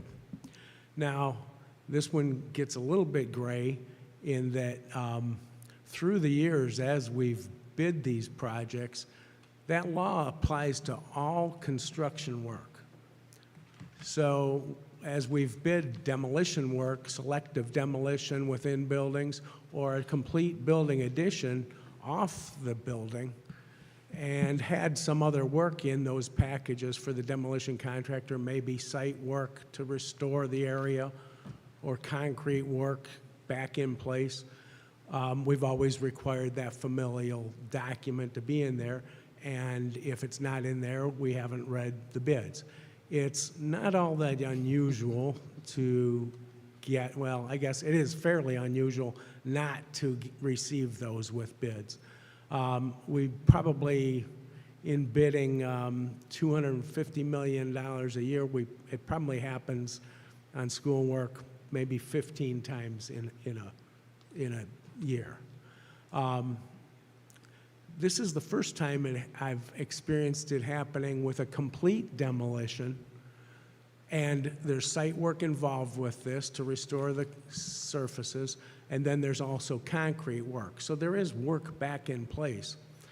But in talking with Troon after we didn't read this bid, based on that requirement, we're understanding from Troon, if it's a complete demolition, that law does not necessarily apply, that we could have read that bid. We have in our bid package front end language from that law that states that they are to have that form or the district won't accept the bid. We say that in our front end. Now, the law, though, for this complete demolition doesn't apply, but the document can be held because it's in the document. But there, you also have, as a board, you have the right to waive articles that are in your bidding documents, and that one can be waived in this case. Now, if it were not this complete demolition, it couldn't be waived because it's a law under the partial demolition projects. So it's just kind of a nuance in the law. We became aware of it in the last few days that under the complete demolition, it's not legally required. Okay, thank you. Vice President Neal first, then Trustee King. Go ahead. I guess there's a lot of concern about that particular clause because we have gotten quite calls from independent construction company that has been doing work throughout the city with the understanding that it was they in that clause because they have been doing it, and they said that in the past, if they did have somebody they fill out this, they check that box. However, when they gets here and they said that, you know, their bid wasn't even open because of this situation. When the board decided that, and another thing that was confusing, that's why we had specific how this process should have worked. And so what the concern was is that the board, some of the construction company heard us say the money was coming from general funds, which would have took away in their assumption because the general funds was paying them, not through Clark Construction. So that was kind of vague even on the board. But one of the requirements we said was that when this process starts, please include the board. Please include we wanted somebody from the public, and I believe the gentleman was Mr. A.C. Dumas from NAACP, so it can show transparency. We found out, I'm getting these calls, and we found out that you guys had already selected the construction company. I didn't get an invite or any email, I don't think any other board member.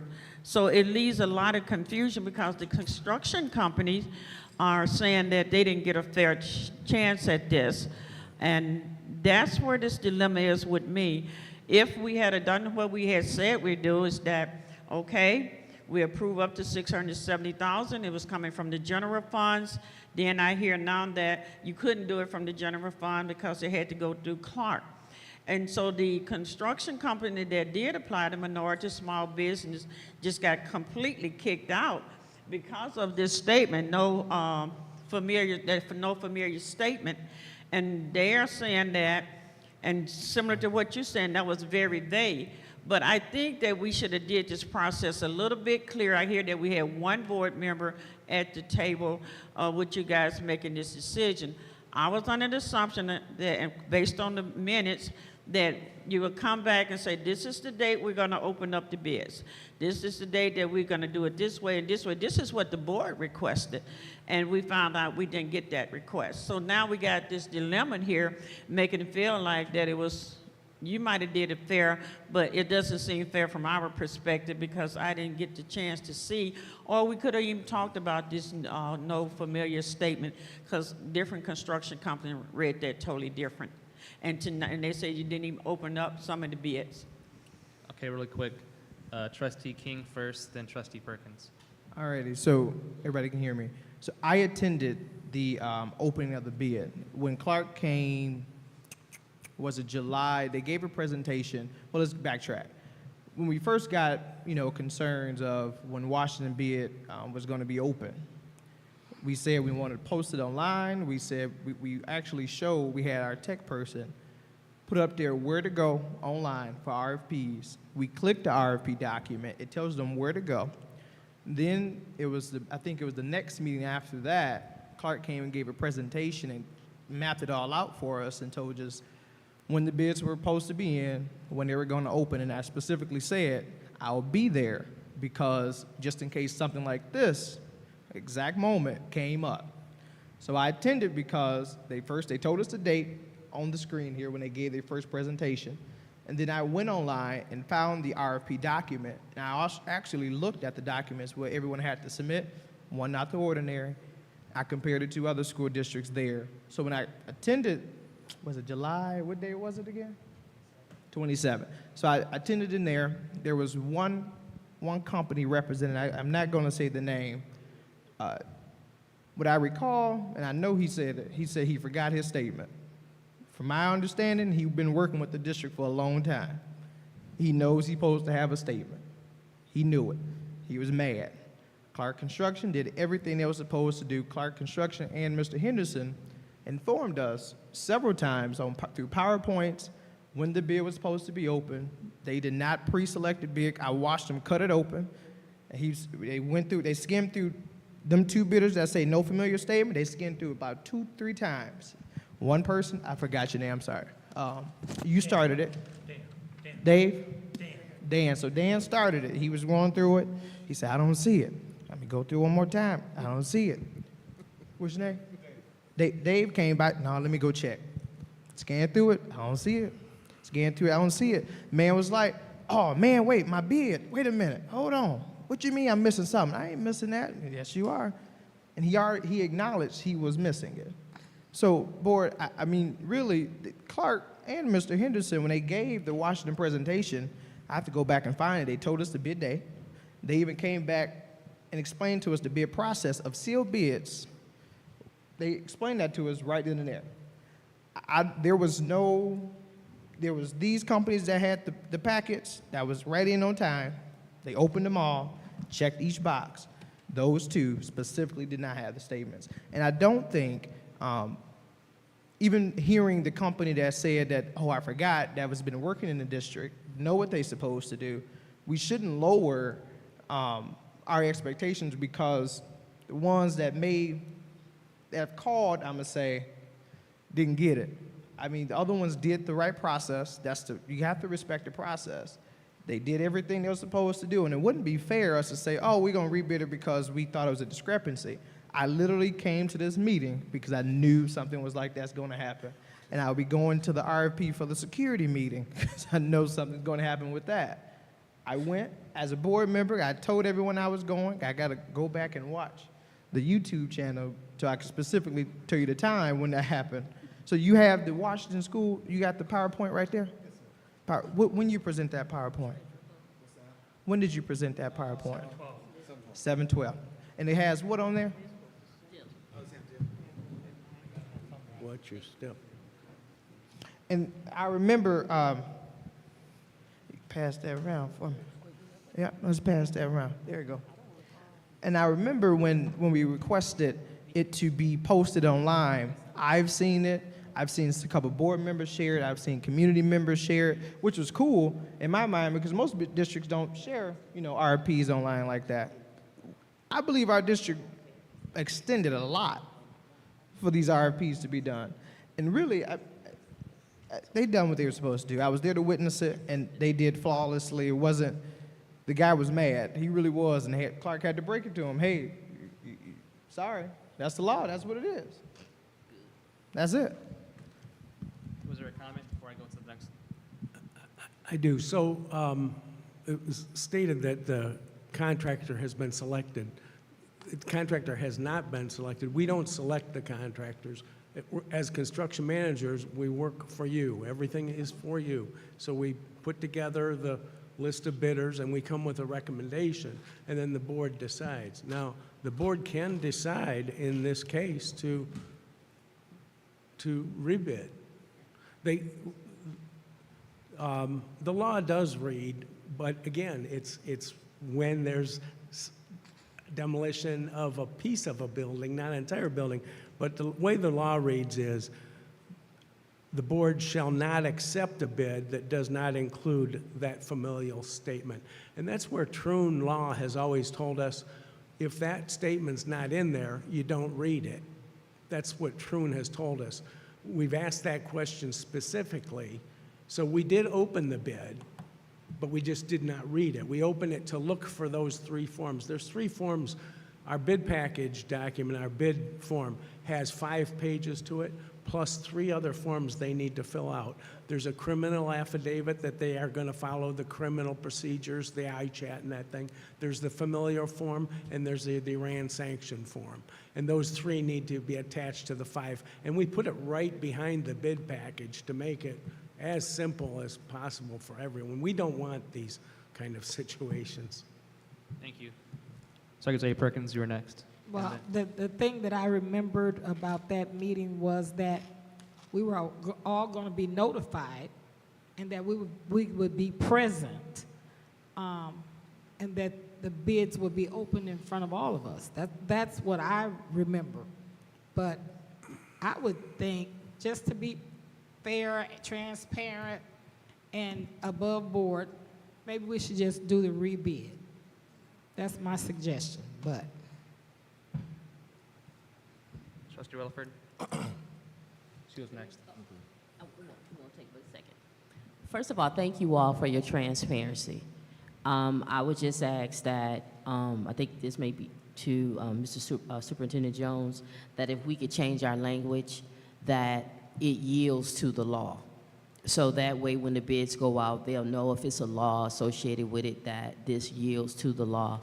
But for, I guess, it could actually be explained, as a colleague stated, the gentleman been doing it for years.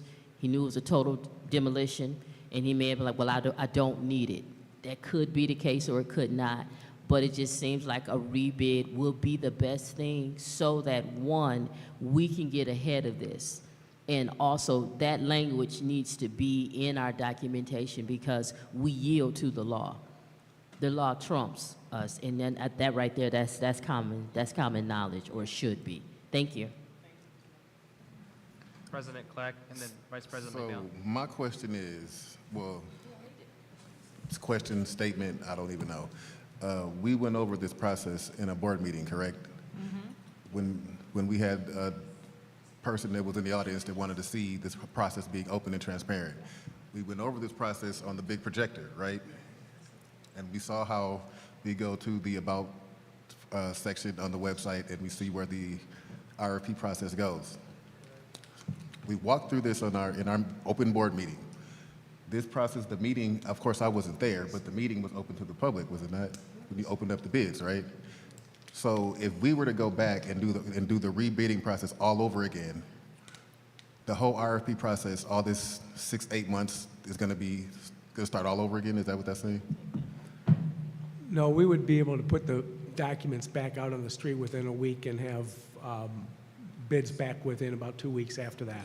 So how much, so because before we were on schedule to have Watching the School demoed by October, correct?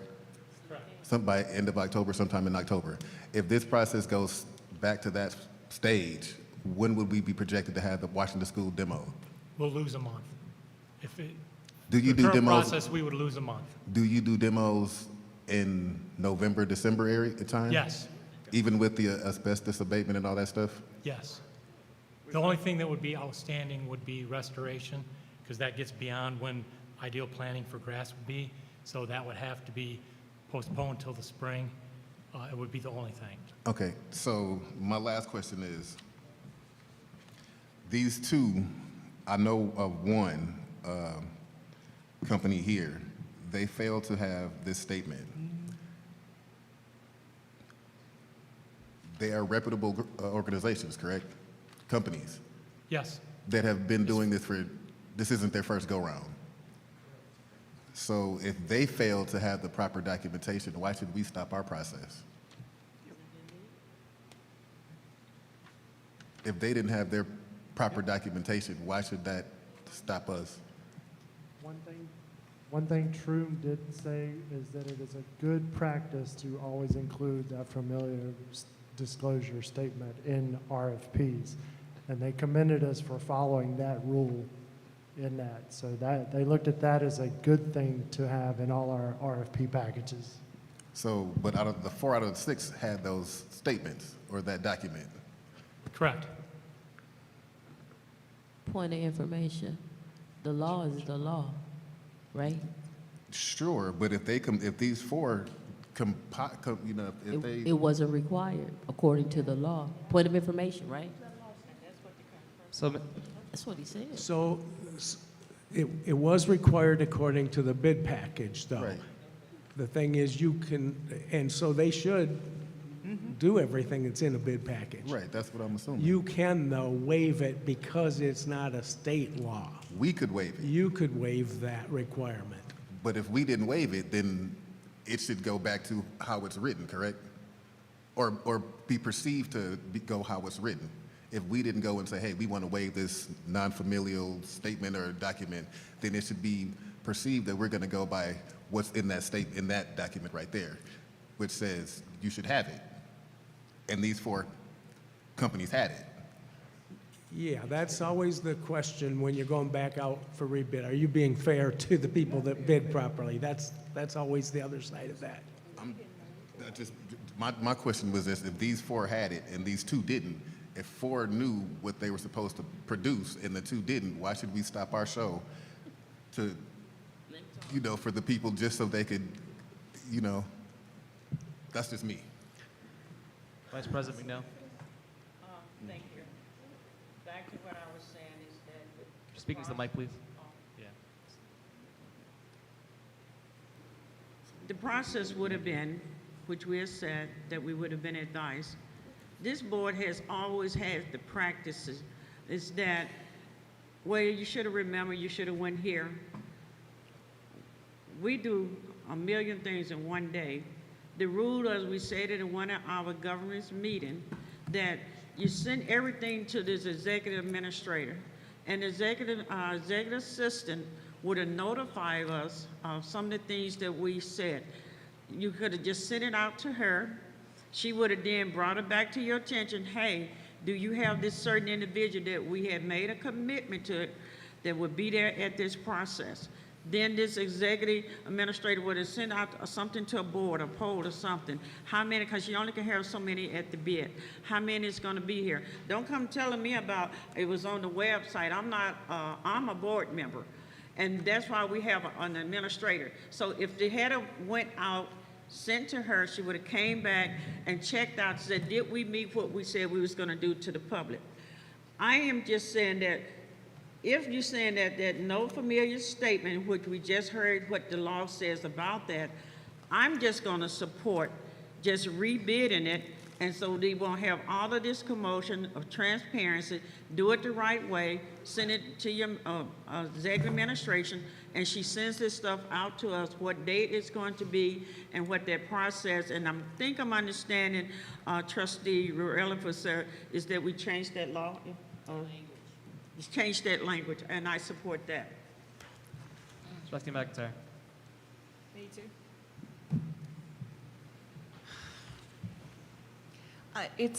I'm really sorry that it's come to this. But, yeah, they didn't do anything. No. I mean, I'm not like saying anybody's doing, but unfortunately, and you know how I look at things structurally, there's a history of institutionalization where you have rules and regulations that are extra legal, meaning above the law, not following strictly the letter of the law, and those have historically have been used to disenfranchise and to discriminate against particularly minority populations, like with poll taxes and literacy tests for voting, for example.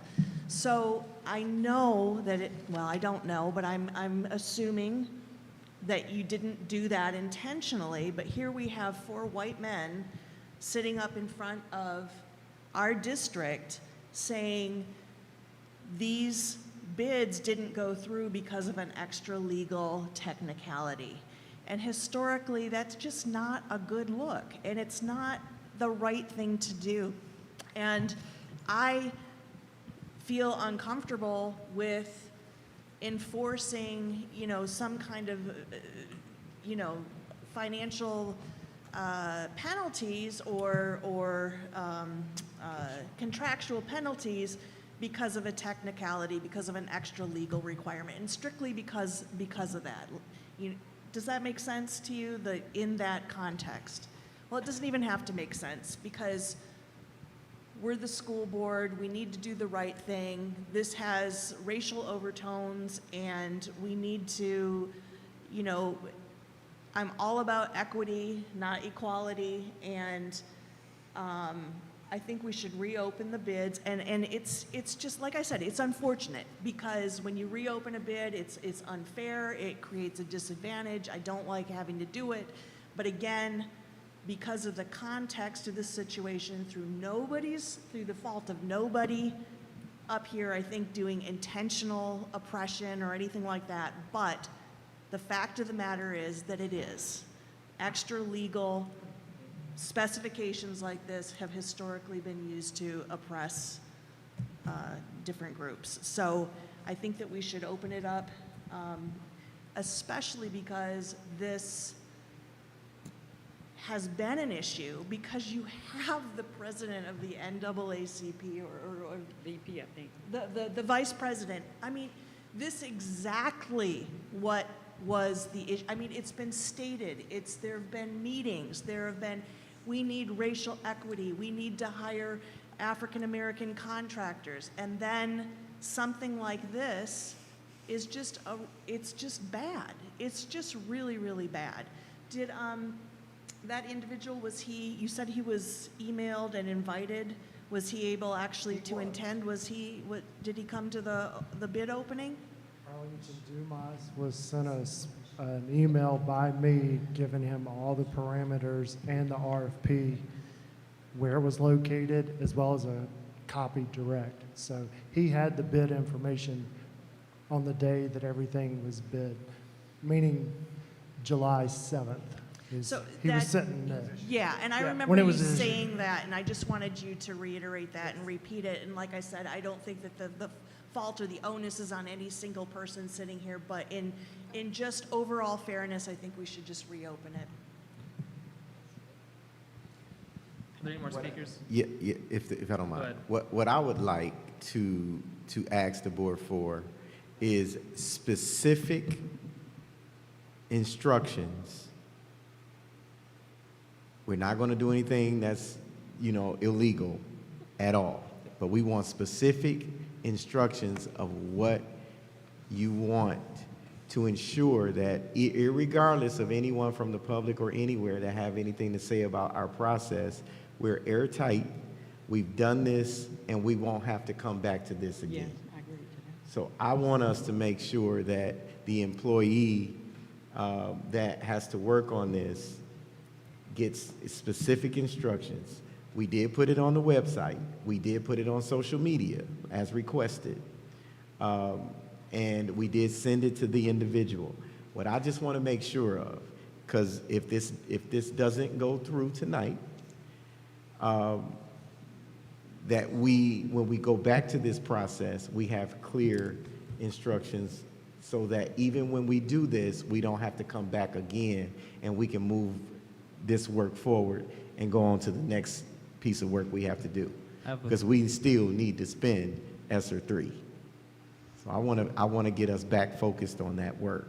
I have a few questions. Yes. So I believe the original motion for the demolition is we allocated $700,000 and not a penny more to do the work. So would we have to go back and change that, or how would that work?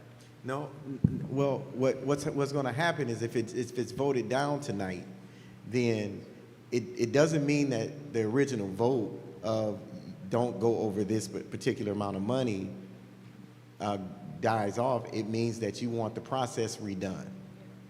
That's all that means, is that you want the rebidding to happen. Am I right, Gary? Correct, We yes. just go back out for rebidding because of the technicality that has been raised today. I'm just trying to get clarity here so everyone knows what's happening. So this doesn't sound like the board doesn't want Washington to be demoed. It sounds like some of the board members are saying today that we want this process to be airtight and redone. That's what I'm hearing, but I'm also hearing other board members feel like it was done properly. So if it's voted on and if it's voted down, then we're going to go back out for bid. As Trustee Laura stated, we'll go back out for bid, and then we have to put another date on the floor. But I just want some of the things that the board is saying did not happen. We have to make sure we understand exactly what that is, and we get that done right. That's all I want. I want to make sure it's done right so we don't have to come back to this situation again. Yep, a comment? Yeah, what I would suggest is when we go back out for bid, we just delete this one sentence in the bid package that says, Board of Education of the school district will not consider a bid that does not include this sworn and notarized statement. Right. Yeah, but also, We could I'm still sorry. require them to include it in the document, but it's just not, it's not stating that we will not accept it. But there's also some other discrepancies, as Dr. Joyce raised. But I want to say this. The date for this wasn't to ensure that every board member can be present. It was the opportunity for board members to be present, not that it fit with scheduling as we do a doodle poll with board meetings. That's not what I understood. What I understood was that you would know the date. And if that was the discrepancy and you didn't know the date, I hear you. But the bid meeting wasn't supposed to be that all 7 board members are to be present for us to do it. It was for you to be notified about the date of the bid. Okay, I hear you. I'm just saying, I want to make sure we're clear. But the board is requesting that if this goes back out, they want us to be notified, my office to be notified, so they can be notified in an invitation. Is that what I'm hearing? Yes. All right. Exactly. In an Yes. invitation, and if they can make it, they make it. If not, they don't. That's what I'm hearing. Yes. All right. Mr. Chair. Trustee King? We have. All right, what you guys say? Go ahead. We have had 6 other bid openings for the other projects that we didn't have the form problems and things, and those were scheduled as we've given in your report. So we have opened bids 6 other times. So, clarificate, just walk with me for me. So we rebid the thing, the bid. You said it's gonna take about a month, gonna push us back a month. I just wrote down the dates. Say again? I just wrote down the dates if we move forward. Move rebid forward, this. so November will be knockdown day, right? About in No, there. we would start the 1st of October, somewhere around plus or minus, right. So I have, if I push it through, I'll issue it the 16th. Bids would be due on the 30th or 31st. We'd open them on the 31st. We'd go to the first board meeting on 9/13, second board meeting on 9/20. About a 5-day turnaround-ish to fully execute the contracts. That gets us the end of September. 10-day notice for the state for abatement, so that puts us middle of October when we'd start demo. Okay, so when did you present this again? 7/12. 7/12. And when did you open the bids? 7/27. 7/20. So you presented this to us, you notified us, it says Washington Elementary demolition. Bid package issued July 6, 2023. Sealed bids due 11 a.m. It was in the PowerPoint right there. PowerPoint. And in our email. It says sealed bids due 11 a.m., July 27, 2023.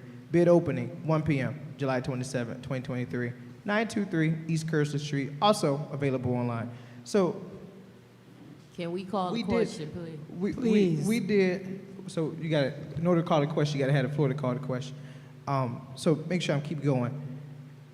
You did everything you're supposed to do in that meeting. Point of information. What's your point, Trustee Rutherford? What is this going to change? Could you repeat that, please? What is this going to, All right. what are we going to learn new? All right, continuing on with my statement. You notified us how you're You gonna answer supposed my to. question? No, I'm not. There's no disrespect. I just don't No, I answer. don't take it as disrespectful. All right, so what I see this is, if the person didn't get the bid because of we're gonna call it a quote-unquote technicality for a lack of a better word, or no, that they just didn't put the statement in that they were supposed to, we're gonna have to rebid it out one more time. Are we gonna do that with every bid that somebody calls us and say, oh, that wasn't right? It's not fair. This is my, I'm having the floor, I'm putting my objection on the table to this because to me it's wrong and not fair. If every other company did what they were supposed to do, that tells me they're gonna follow directions right there and there. Somebody didn't do something they weren't supposed to do. It tells you in the bid packet. I read it. I read the bid packet as soon as you presented it to us. You told us on the website. I read everything, step by step. But now we want to take away the familiar statement. So can you tell me what the familiar statement is supposed to mean? What does it tell us? The familial disclosure tells us if they have a relationship with a board member or someone in administration. That right there, I think, needs to stay because, let's say later on, that may be my cousin on the board and I'm going to put my bid in. I need to know that. That's proper thing, because that really is a process in conflict of interest. A person disclosed that. That's a legal thing that could be an issue. We're going to lower the standard because somebody didn't get what they wanted to get. Or we were notified of the meeting. I specifically said I'll be there. We had the dates in front of us. Board, this is my objection to this, because this is not fair in my opinion. And I mean, when we do the security contract, for example, if somebody I don't like, I like and I want to have the bid in my perspective, and they got a technicality, I'm gonna come back to the board and just say, hey, no, wait a minute, we need to rebid this because that's wrong. No, let's rebid. That's not fair. That tells me when you bid and you're supposed to put the right documents in, you're gonna listen, you're gonna follow directions. You're gonna do the asbestos right, you're gonna make sure you're doing the air monitoring. You tell me you're gonna follow directions, but it tells you specifically in that that packet, to put the familiar statement in there. Trustee King. What made sense to me was the one company man said he used to doing this. He said, I ain't had no family, so I ain't had to put it in there. That's what he said. Trustee King, could you That's what he summarize your said. statement? I'm gonna summarize my statements, but I still had the floor. I'm just expressing my disdain for this process because it's not fair to folks that follow directions. But that's all. Thanks. I'm gonna go next, President Clack, and I'll be quick. I think I may understand this wrong, so help me understand this, colleagues and Mr. Jones, but it sounds like this familial statement is a board policy that was put in place by this board at a previous time. Is that correct?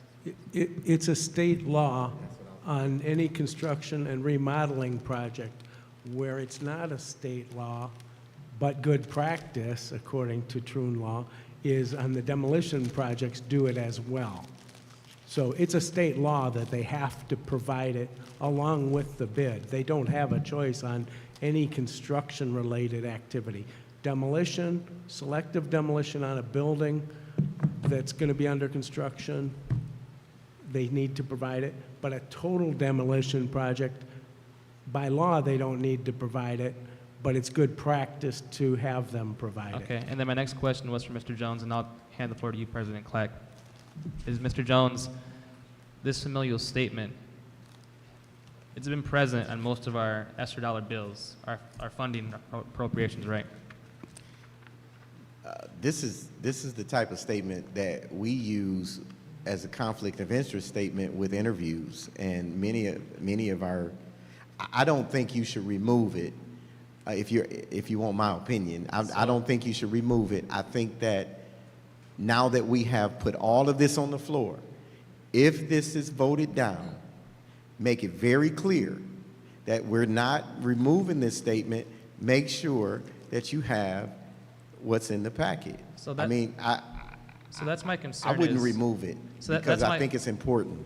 So that's my concern is this. We'll set a precedent, sorry. Is that we've approved, I don't know, not hundreds, tens of millions of dollars on previous bids that are construction. And now we're going to change it for this specific project. It's just, I don't know, that. I don't know. Point of information. Maybe I'm not understanding correctly. Point of information, the statement was not to change it, but to yield to the law. That was the language. What my statement was, in the language, put it yields to the law, not take it out, but we can't trump the law. The law is the law, but our policy, procedures, statements, or what have you, yields to the law. The fact that he brought it up, like he said, if it's a total demolition, the law doesn't require it. I just don't want us in litigation because of something minute like that. So I'm not saying take it out. That wasn't the statement. So I just have a couple generalized questions here that I just want to know. So the RFP, the process, that statement, this form or whatever, this has gone on for how long have we used these documents? Is this like a template that goes out and you just, so how long have we been using this template? Ever since all the time I've done construction and schoolwork. Just around about how many years? 30, 35, 40 years. 35 years, 40 years that we've been using. And it is required by law, except in a complete demolition project. In a complete demolition project, you can require it in your bid package, but you do not have, you could receive it from them after the fact if they don't put it into the document when they bid it. On a complete demolition only. On all of the other construction projects, they have got to put it in the package. So Washington School is a partial demolition, right? It's a complete demolition. It's a complete demolition. Okay, so again, we've been using this specific documentation or this contract or whatever this language is for 35, 40 years. Right. Why are have we been sued about this before? Treasurer Lou. She was next. You done with your question? No, I wasn't done. Have we been put in litigation about this before? About demolition? About whatever whatever we're debating about now with the familial statement or anything like that? Conflict of interest, we've had issues at this table with conflict of interest. But this statement being in this document. Not this, I don't know that we have had that problem with this specific statement, but conflict of interest is basically what this statement is about. That And will we've point had that a out. lot of issue at this table with conflict of interest. So this statement, this document or this statement would point out the fact that there is a conflict of interest somewhere within this board and the company that we are doing business with. So again, for the past 35, 40 years, if we've been doing this with no issues, why are we debating doing this now? All right, I'm not understanding that. Vice President McNeil, then Trustee Rilliford. I would like to do a call for the question. All right, so there's been a vote to call for the question. Is there a second? Second. All right, so just to remind my colleagues, the call for the question requires a 2/3 majority. When I call your name, please vote yes for the call or vote no against it. Trustee Perkins. Yes. Trustee McIntyre. You know I never vote to do that. No. Vice President McNeil. Yes. President Clack. No. Trustee Rilliford. Yes. Trustee King. No. And myself, a no. The call for the question fails 4-3. So back to the original motion. We're on the debate still. Okay. All right, I'll speak really quickly. So, Isn't it my turn? oh, sorry. Go ahead. Sorry. The law is the law. We could talk about this at 2 o'clock in the morning. The law is the law, period. And let's go. Let's make it make sense. Let's go. I'll go next then. So, from my understanding, we're following the law when it comes to constructions. We're being, in my opinion, proactive when it comes to applying that same law to demolitions to prevent potential conflicts of interest that could end up being a liability for us as a district. I think what I hear some colleagues saying is this, that they didn't like the process of how this bid was publicized to the community. And I hear those concerns. I would offer my perspective on this. I try to do my best as a finance subcommittee chair to make sure that you guys came to the meetings, we asked our questions, that you guys are present at these meetings to ask the questions like this from start. I do hear what my colleagues are saying when it comes to the publicity of what this was. And I know for a fact that a few of us shared it on our social media. I told folks about it publicly. What did it make as far as publications? Because I know one person raised. Well, the board asked us to share this on social media, and we did. Okay. That was the other stipulation to doing it different than we did it before, was to share this on social media and make sure it gets out to the public. So let me ask you this, Mr. Jones. For this specific project, and we've done with ESSER and general funds millions over the last 2 years, even before I was here, have we gone above and beyond for this specific when it came to publicizing? Yes, we have. So what's your recommendation tonight when it comes to this process? And also, please, I mean, you're the district leader. Offer your opinion and thoughts about this, because you're hearing from us, but we pay you to give us recommendations, and you make the decisions.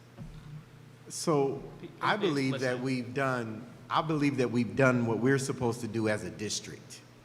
I believe that. I believe that we've done what we're supposed to do as a district, as Trustee McIntyre said earlier. That we've done what we're supposed to do as a district. So when it comes to us following rules, we've done that. Now, was an invite sent to each board member? The answer to that question is no. Has that happened in previous bids we approved? No. Okay. All right, those are my questions. I'll just end with a comment. I would just say to my colleagues, I think, again, the questions that are raised on publicity were legitimate.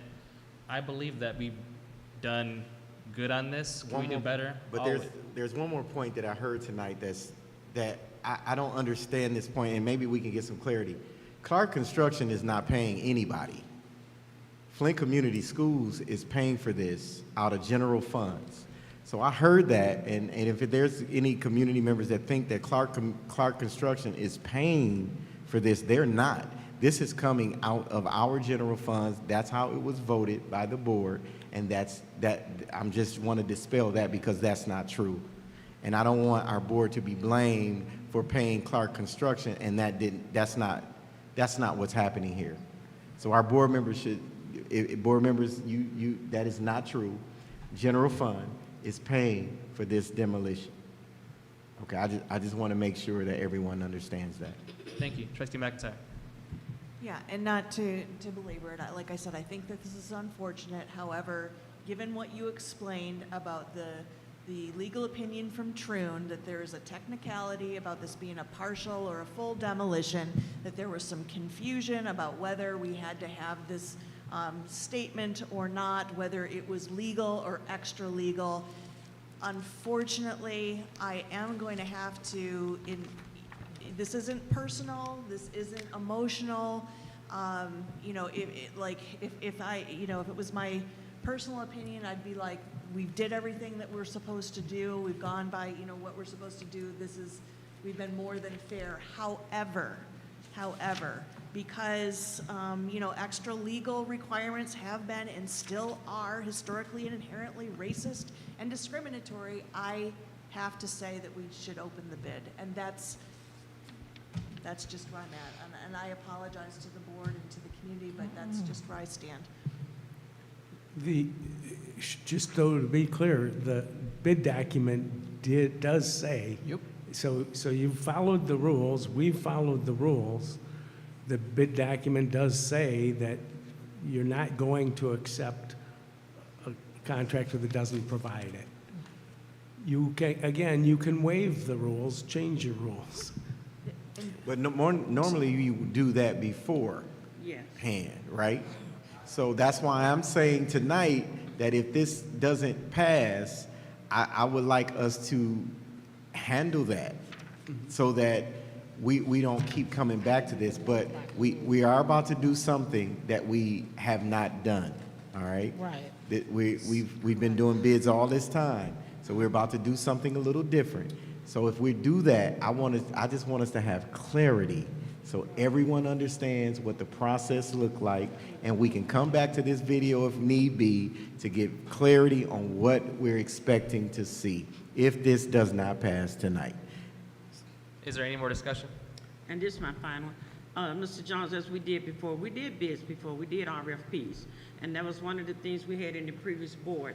We had the same transparency. And the whole thing with the ESSER funds and having these forms was that we do include minority business, bring people in from the community, be transparent. And we did that even with the RFP. They sent it out, the administrators sent it out to the board and invited the board, whether you came or not, it was there to see that whole process, how this process worked. And we had no feedback or anything from the community because we kept our words. We was gonna make this particular company that we was looking for, we was gonna make it transparent. We promised them that. We did. Mr. Jones, then we went out of our way to make sure that happened. A couple of board members came through Zoom. However, the process was open. We got no feedback or whatsoever. My understanding that we should have taken care of this before that, and we can talk until people got to go home. They've been here since 8 o'clock this morning, and I just think we need to move forward. Either vote it up or vote it down. Is there any more discussion? I do. Mr. Chair, so I pulled up the law. So I make sure I references are put on the record. I gotta put it on the record. Section 380.1267, Section D. It says, state that the bid shall be accompanied by a sworn and notarized statement disclosing any familiar relationship that exists between the owner or any employee of the bidder and any member of the board, intermediate school board, or board of directors, or the superintendent of the school district, intermediate superintendent of the intermediate school district, or chief executive officer of the public school academy. A board, intermediate school board, or board of directors shall not accept a bid that does not include this sworn and notarized disclosure statement. This here prevents a board member in the future, because remember, our board has been setting some precedents, in my opinion, that I disagree with. But in the future, now let's think about this. Let's say a new board member comes on and one of their family want to apply for a bid or something like that, and they get it, and we don't know that. That's a whole lawsuit right there, because a person violated conflict of interest because it's not disclosed. We put the statement in there. We're going to send this back. I can only imagine the other bidders that forgot the statement a long time ago. Now we switch and move. Oh, I don't have to put the statement in. I can say I forgot, or I can say I didn't do it, and say, oh no, they're trying to prohibit me from doing something. This is normal. We didn't tell them to go extra and beyond, go different hoops. This is disclosing who your relationships is with any of the actors, employees of the district, which is the board members and the superintendent. You should want that. And they didn't do it. I mean, if door rider, we had door rider, did the door rider, the RFPs that include the familiar statement? Yes. No one complained about that. Did the RFP for the Potter Elementary, they had the familiar statement? No one complained about this. But we choosing to pick and choose because a certain, entity, people want to be a part of this because of now, and they didn't follow what they were supposed to follow. Now we're going to, okay, let's go back and say, oh, no, yeah, just because you didn't put the statement in, we're going to rebid it just for you. That's the precedent that it looks like, regardless of how our opinions and how we spin it. That's what it looks like. And I have to go on record because when I'm asked about this in the public and people say, well, what y'all do like that? Or a lawsuit come because we lowered the standard, in my opinion, I got to be able to say I said it because, make sure I say the law again in my closing. Section 380.1267, Section D. You can read the whole law right here. Section D, state the bid shall be accompanied by a sworn and notarized statement disclosing any familiar relationship that exists between the owner or any employee of the bidder and any member of the board, intermediate school board, or board of directors, or the superintendent of the school district, intermediate superintendent of the intermediate school district, or chief executive officer of the public school academy. A board, intermediate school board, or board of directors, yes I am, shall not accept a bid that does not include this sworn and notarized disclosure statement. When we talk about job descriptions, people not matching this, and they missing one statement, we say, oh no, we gonna send it back because they missing that one thing. Accountability. We say these things. These folks, these two companies did not put these in. Oh, let's put that back. Oh, it's okay. Let's rebid it for you. That's what it looks like, in my opinion. I object to this. I object to any rebidding. I'm gonna be voting yes to send this to the next board meeting. Yes. And that's it, my colleagues. I just have to be able to say that. Thanks. Is there any more discussion? I just would like to say I agree totally with Trustee King, and I'm going to vote yes. Is there any more discussion? Mr. Chair, Trustee Rutherford. I guess it just behooves me to hear my colleagues want to go against the law. He just read it to us. I don't know what you read, but you may have omitted what he read, what the nice gentleman right there read to us. I don't care who was there, but when it comes to not following the law, you got my full undivided attention. Because of that, just rebid it. Because he said they didn't need it according to the law. This is a unique situation. I don't recall us ever tearing down a building within the last 5 to 6 years completely. You got it backwards. Point of information. That's you. What? No, I got the floor. What are you talking Not about? just a point of information. So when he calls a point, you have to be recognized. No, I just I said was point of talking to you. information. I got the floor, right? So, I got a someone- question. Oh, I'm still talking. Well, what did you say, sir? I'm sorry. I don't want to put words in. Is that Gary? Yeah. Okay, Gary, could you repeat? Because they said I didn't say what you said. Go ahead, sir. So it is required in the bid package In the package. that they follow, that they provide that familial statement. And Okay. it also says that you won't accept the bid if they don't. Okay. We did that. According to Troon. It says that in the package Correct. that they signed, that I'm interested in the law you talked about, sir. the law requires it for everything except a complete demolition. It does get grayer because we're having him do some concrete work there as well. But according to Troon's current interpretation, it wouldn't be required by the law. So you would have to waive your requirement. And you need to decide whether you're going to waive that requirement for him to have provided that. Okay. I just wanted to hear what you said about the law. I'm good. Thank Okay. you. One second. I want to remind the board that points of information, points of order are privileged motions, so when they're called, they have to be recognized. Now, do they have to be answered? No, but they have to be recognized. It doesn't matter if you have the floor or not. Just put that out there. We have to follow our Robert's Rules of Order. So with that, I'll be quick. I mean, we've been going back and forth on this for a while, and I've tried to just kind of give my neutral opinion on this, but I do got to say this. If we can answer these questions that were raised tonight, it's my belief that I think we can move this forward. I'm going to vote yes tonight. If that passes tonight or not, that's okay. But we have to realize, folks, we own this property. It's a dangerous property. It's a huge liability. We have scholars who walk by this property every day. I know for a fact a lot of us made the commitments when we ran for school board that we're going to take care of this blight. I hear my superintendent tell us that we did the right way and we made proactive actions on it. I have no problem voting yes on this tonight because I think we followed everything we need to do. You know, that may not be the dominant viewpoint on this, but I'm voting yes, and I've been saying since I've joined this board that we have to take care of blight so we can better take care of our scholars, and I hope we can do that tonight. So with that, I'll call the vote. President Clack.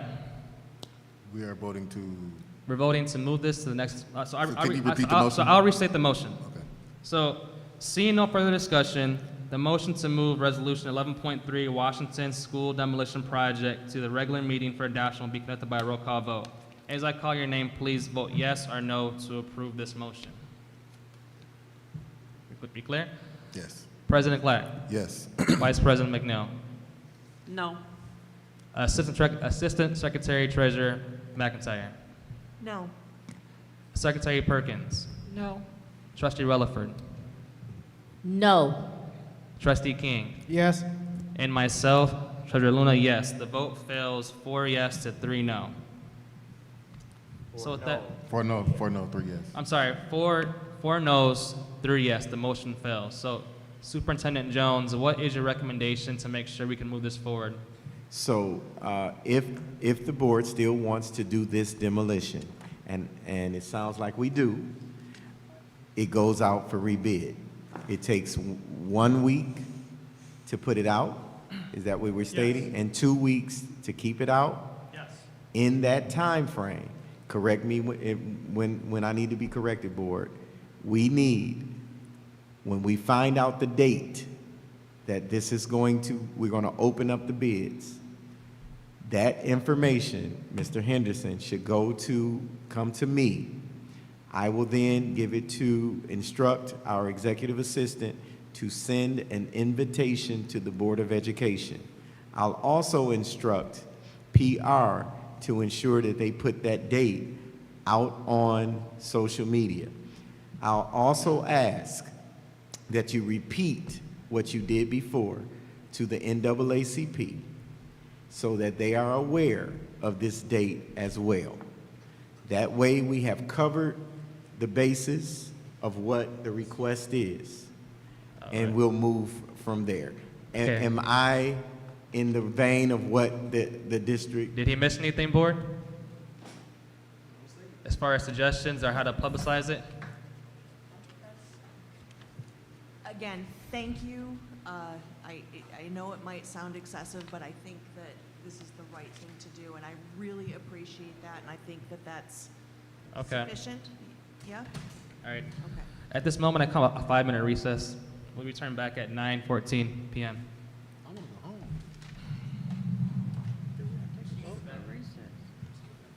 Yeah. We vote on the recess. This contentious, I must have missed something. We supposed to start a recess. Am I? Am I missing something?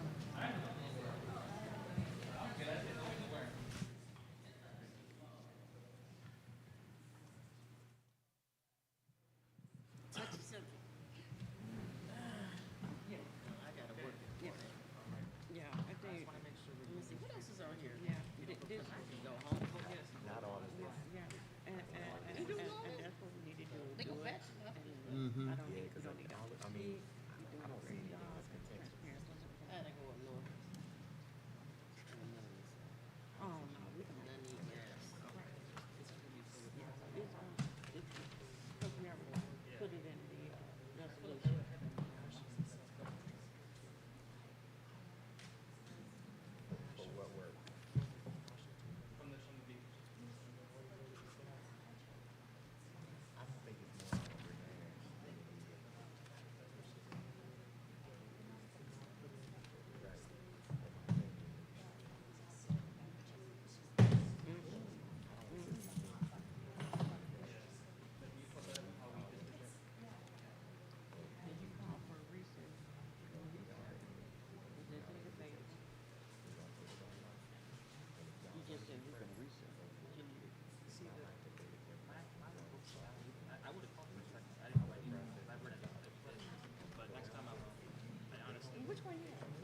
I have the big ticket. Oh, okay. You see me bring it to me. Oh, yeah, I hate that big one. And then I just get the small one, but, yeah.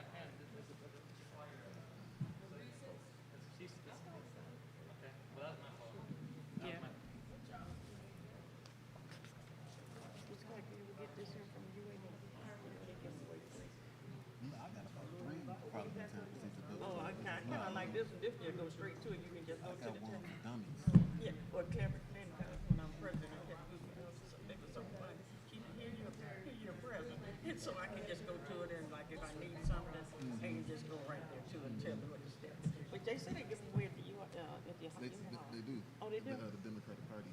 Oh, okay. But I got one, I got one for, You've been up Robert all Rule day for too, Dummies. haven't you? Yeah, I've been up since, I couldn't go to sleep. I stayed up, I've been up since 4 this morning. And I ate a piece of cream about that big, and I was up. I had one of them little half of sandwiches at Doorway. I didn't know what to do. They wanted to do. I'm so sorry. I have no idea. I had went to, Ain't never heard of such a night. me and the kid, I had went to, what's the name of that? Soriano's, Oh, right there okay. on the corner, but we went there. That's they why when still I open? texted you, that's why when I texted you, I Oh, said I'm okay. late, but the lady was taking all day with the bill. Like, If you had walked out that door, I'm she ready to would've go. came. Then I found out, yeah, I said, So, I gotta go. Vice President McNeil, so the way I interpret it is this. I should have said without objection. Yeah. I call a 5-minute recess. It doesn't require a second, but I can say without objection, unless I'm Okay, objecting. okay, all right. That's right. Like I said, that was just good to know. Okay. Yeah, no, that's a good question to ask. All right, my clock says 9:14, so It'll happen. I want to Okay. proceed with the meeting. Oh, it's 10 o'clock. All right, so I seek. That's your line. Mr. Jones, 11.4. Yes. I seek a motion and a second from the board to move 11.4, authorization to approve Potter Auditorium AV project to August 16th board meeting for adoption. I would like to make a motion. I would like a motion for the authorization to approve Potter Auditorium AV Support. project. Second. All right, the motion's been moved and properly seconded. Is there any discussion on 11.4? I just got a question. What does AV stand for? Audio video. Cool. That's it. All right. It's gonna be great. That's it. All right, seeing no discussion, the motion to move resolution 11.4, authorization to approve Potter Auditorium AV project to the regular meeting for adoption will be conducted by a roll call vote. As I call your name, please say yes or no to approve this motion. President Clack, Yes. Vice President McNeil, Yes. Trustee McIntyre, Yes. Secretary Perkins, Yes. Trustee Relaford, Yes. Trustee King, Yes. and myself, Treasurer Luna. The motion passes 7-0. I seek a motion and a second from the board to move resolution 11.5, pre-purchase packages for mechanical and electrical at Brownell Homes and Potter to the August 16, 2023 board meeting for adoption. All right, is there a motion to adopt? I would like to make a motion to approve and move them, I'm so confused now, to move these items, the pre-purchase package for mechanic and electric at our And I think Brownell it's Home. fine, sorry to interrupt you, but I think it's fine just to say the resolution Are number. we at 11.5? Yeah. So You moved. can just say 11.5. Oh, okay, okay, thank you. So I move. Support.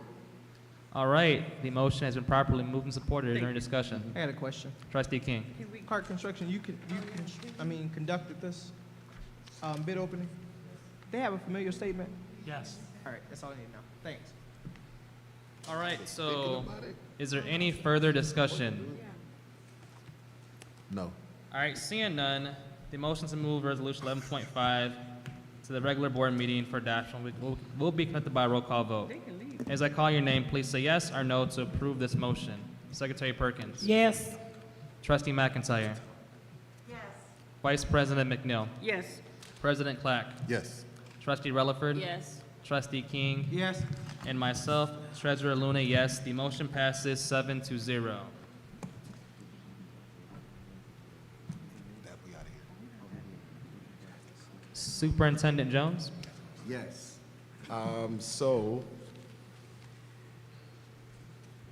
So the roofing, in your packet located on page 30 is information on the roof replacement packages. This was just information. I brought it because I just want to continue to make sure you have information. You've already approved all of this. We're moving forward. I just wanted to bring it to you if you had any questions. Okay, I have one last question, and I'll let you go, sorry. I didn't see your hand. Could someone just repeat the estimated adjusted timeline for the Washington demolition so we can go back and tell folks who are our constituents? Now that it's going back for rebid, like what are the tentative or estimated?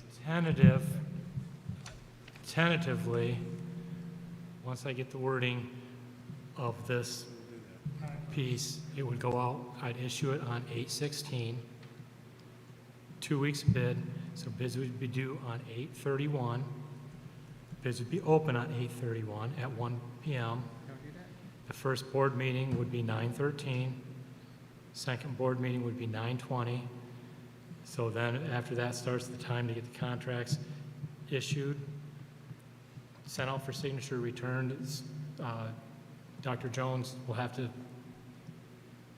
execute the contracts, the submittal process, which isn't much, but then 10-day notice. So we would start roughly middle of October is when construction would start. All right, Then- so what I hear is that this will come back to us at the next COW meeting in September. Correct. All right, we're clear on that? Yep. All right. Mr. President, is it possible we can have a special meeting to kind of expedite this, since we pretty much know what's what? Well, we have to go, they have to take the 3 weeks or so, right? You need So- 3 weeks. I need 2 weeks to bid at minimum. I still would need to, in order to prove it at the first meeting, which could be done, I would need to get through the post-bid review that I go through with the trade contractor, so, which would allow that time between 8/31 and 8/13. We could do that and still have the information to the board. We could do that. So I before guess my question is, once you get all of once you complete everything you need to complete, then we could call a special meeting.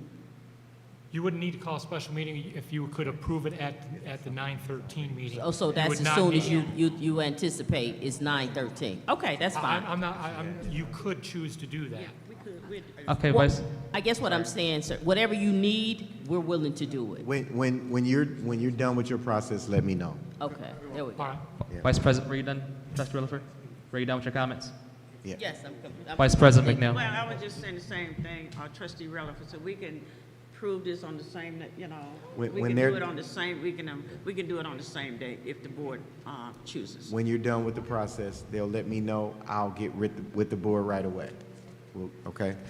That's it for the agenda. So that's it. Do you have one more thing?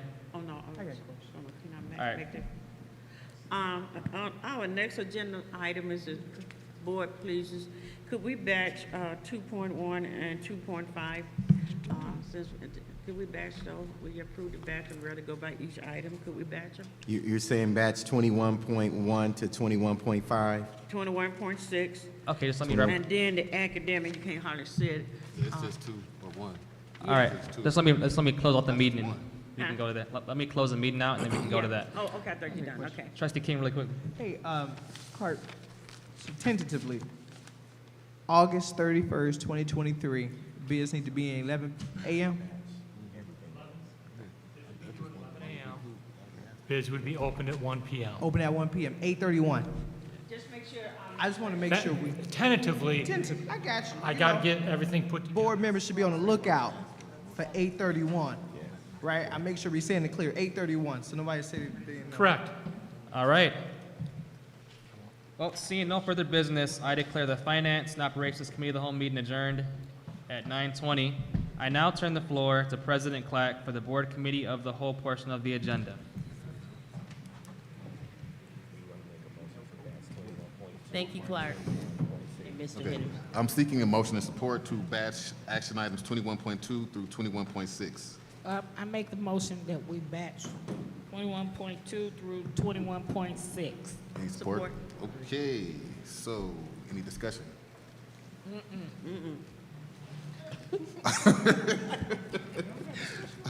It's a discussion. Ain't no discussion. Y'all don't want to talk. No, Y'all don't want to talk. Mr. Chair. Discussion to batch. Right, discussing the Yeah, batch. I'm just you playing. can go. I don't think that they're going to need you. I But will. you can. Well, you can come on. I will. Yeah. Jennifer Holland is our head of our nursing program. Oh, okay. Yeah, we're just Okay. batch, we just make a Okay, so motion we to just, batch. so did we get support? And then Who is we- you? Mr. Beverly is Mr. Emerson. You up here now, Mr. Beverly. Well, sir, I don't know Let's you. have I a like to get to know you. At least an Some introduction. people don't know, but we just want to batch them. I'm sorry, Mr. So we're in committee of the whole, and there's a motion on the floor to batch, and it's been properly second. Okay. Any discussion? It's me. Oh. Hi. How are you? I don't know you all. Can you introduce yourself? So Mr. Beverly don't have anything to do with this. That's okay, he at the table. Okay, all right. Hi, I'm Jennifer Holland. I'm the Coordinator of Health Services for Flint Community Schools. Hi. Welcome. Good evening, everyone. My name is Brian Beverly. I'm the Director of the Office of K-12 Outreach in the College of Education at Michigan State University, and we met at the... Sure did, out in Grand Blanc. Correct. Okay. We had lunch together even. You don't remember me? I stand corrected. I meet several people, so I'm so It's okay, sorry. it's all good. I apologize. My question is, no, we're in discussion. Yeah, we bashed them, but that wasn't any discussion. This is a discussion, point of information? Yes, ma'am. Is this the discussion on batching the items? Yes. So we're So- voting to batch them, and then we after we vote are to gonna batch, go and after have we a batch, then we discussion, discuss so. what they- I guess my question is, can we batch all this stuff? Does all this go together? We voted. Okay, go ahead. I'm sorry. Go ahead. So we we need to had a take the vote discussion on the batch? Go ahead. Any discussion on the batch? Okay, so seeing none, we'll conduct a roll call vote. When I say your name, please say yes or no to approve. Secretary Perkins? Yes. Okay, Assistant Secretary Treasurer McIntyre? Yes. Vice President McNeil? Yes. Trustee King? Yes. Okay, Trustee Rutherford? Yes.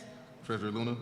Yes. Myself, President Clark, I vote yes. So these items 21.2 through 21.6 will be batched. The motion passes by 7-0. So now we will vote to approve the batched motions 21.2 to 21.6, correct? Correct. No, we approved the batch. Yeah, so now we're voting to approve what we batched. So is there any discussion on the motion? No, I'm seeking a motion of support, I'm sorry. To accept the batch, right? Mr. Chair, I make a motion to approve all the batched items. There we go. Okay, any support? Support. Okay, any discussion? Yes. Laura got her hand up. Okay, So welcome, thank you. And I didn't know if there was anything. But I didn't know if Ms. Holland, yes. Yep. if you had anything that you wanted to say, or if there was any questions you had, or, we like to extend, how can the board help you? What do you need from us?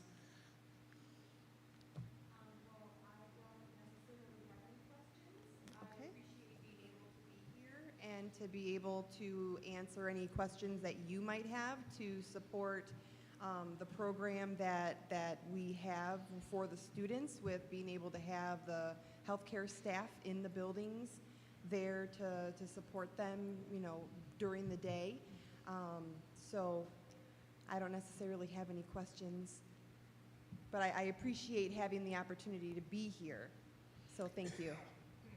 And we appreciate you staying through this long meeting and to the very end, and thank you so much for your valuable time. Sure. Yeah. So, Dr. Beverly, did you have a presentation that you wanted to give us? I do or- have some slides, but if you want to jump right to questions, I'm happy to do that as well. I know that not everyone is as familiar with the fellowship as some of those who've been on the board before when I've spoken.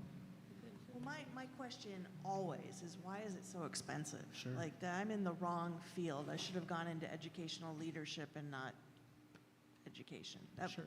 sort of a joke, but not really.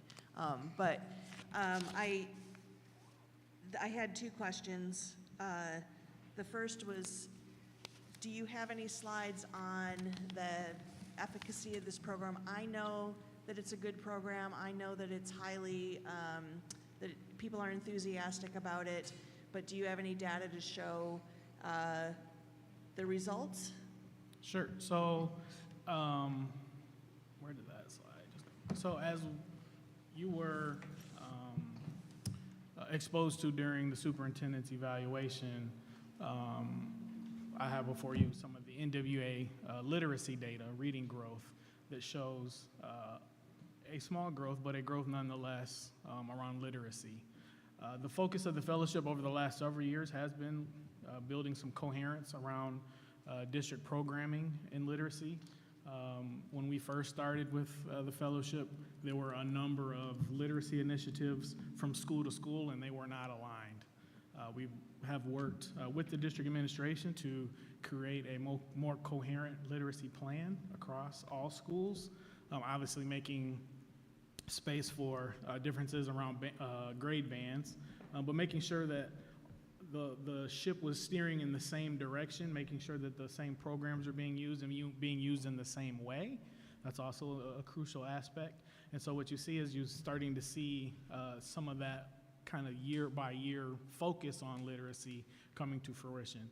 Now, some of the previous slides I would have shown included a switch to incorporate some of the math components this past spring as we work to incorporate some of the goals and priorities from the partnership agreement, which was rolled out in January. So part of our work, I don't mean to cut you off, I'm positive. Part of our work this academic year through the fellowship is to help school leadership teams make sense of the partnership agreement, what that means for them in each of their schools, and how they're aligning those literacy, that work around literacy and now math that they've been doing to make sure that they're hitting those goals. And then the second question I had was, I don't even know if you can speak to this or if there's some way you can help us as a district, but your K through 12 partnership. Sure. What can we do to bring back our programs, our K through 12 programs, like to strengthen the advanced placement, the international baccalaureate, the dual enrollment? I've given up on U of M. Can MSU provide dual enrollment classes? And one of the tasks that was the explanation that was used to kind of eliminate the program was that we weren't ready, that the parents weren't ready, the students weren't ready, they didn't want it, they weren't interested. And it seems to me that if we've got this focus on literacy, starting from, pre-K, Sure. that ultimately we can have the goal of having an IB back and Sure. having those dual enrollments, because they're so prevalent and popular now, especially with online,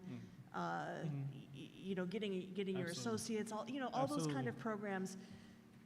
Early Can you college and whatnot. Yes, Certainly, yes. yeah. Can you help us? And especially because we have so many resources in the greater Flint area. Absolutely. And Flint's not included. Sure. Let me first say, yes, we're willing to help you do that. I need to speak with the dean to talk about some of the course opportunities, or I can't speak for faculty at this moment, but I can talk about it with my leadership in the college. So that's my first commitment. The second piece I would like to say is it's a shame that people were told that students or scholars in Flint weren't ready, or that families weren't ready.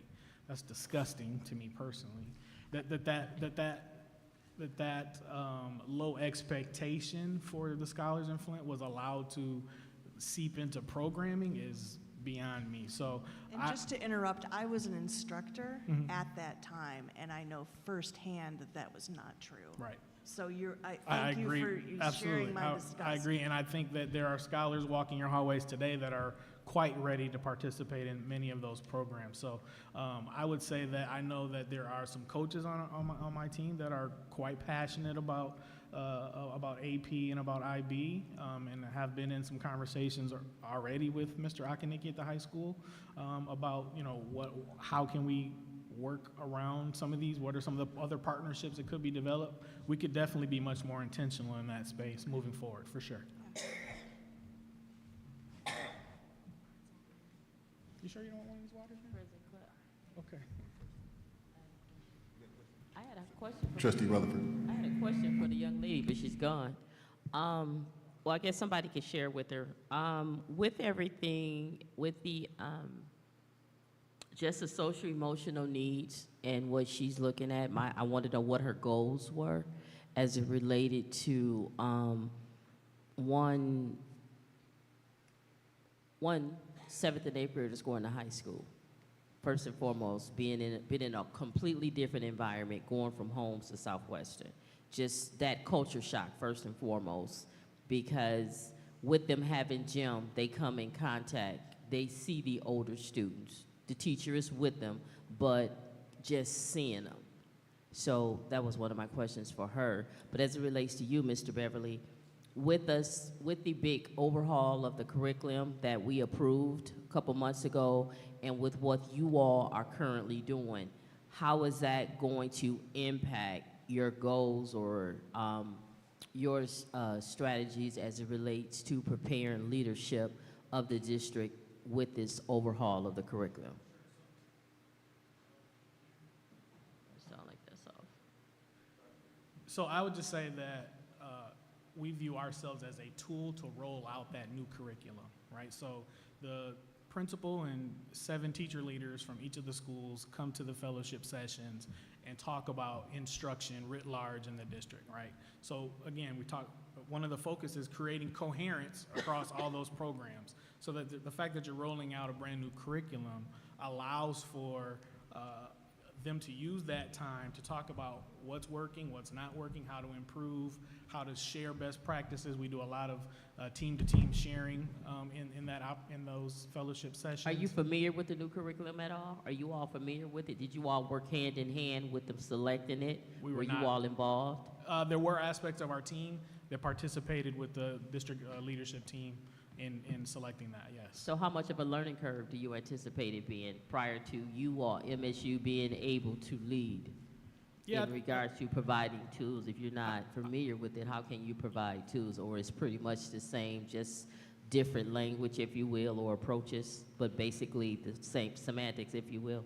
Yeah, I wouldn't put it that simple. I would say that there are some clear best practices around instruction, and that's what we like to focus on. Mm-hmm. And then again, using the curriculum as a tool, right? The curriculum isn't the key driver for instruction. It's a tool to push teaching and learning for students and towards their success. What I would say is our role is to help support the educators, understanding how to use those tools, and then again, how to make sure that there's coherence and alignment across the district in engaging with the curriculum. Okay, one last question. I'm new on the board, as you know.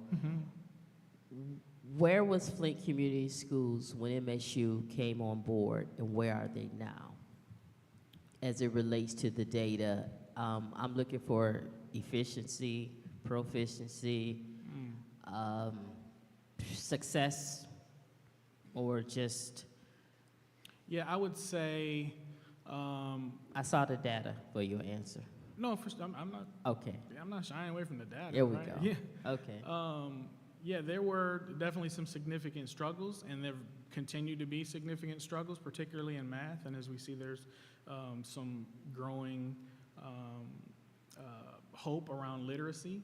I think that the fact that you've got a consistent superintendent now is a huge step in the right direction. We've been working with Flint for a number of years, and each time you change leadership, you change the priority, you change the focus, right? And so our work has really been to help school leaders kind of navigate all of those consistent changes, right? The only constant has been change for a number of years. So thinking about how can you, as a school classroom teacher, know what the priority is when you're hearing this program, that program, this program, that program, and then a new superintendent comes in and you take away 2 of those, but you leave some of those, right? And you add 5 more, right? And so how are you making sense of all that? That's been the majority of our focus, is helping them navigate all of those, all that turnover and that churn. Now that we got some consistent leadership, I think we're much more primed to take some more significant steps. Because Mr. Jones is hyper-focused on, first, the partnership goals, but also making sure that culture and climate is strong in his schools. Okay, so what are you all doing? I heard the excuses. Well, I heard the rationale. Let me not say excuse. I take that back. I'm sorry. Okay. Even with all of that, and with the price that the district is paying you all to be there, what difference have you all made? What, from your perspective, I'm Sure. not I'm asking, I'm not No, I insinuating, understand. so I'm asking. No, you asked a frank question. I hope you're okay with a frank answer.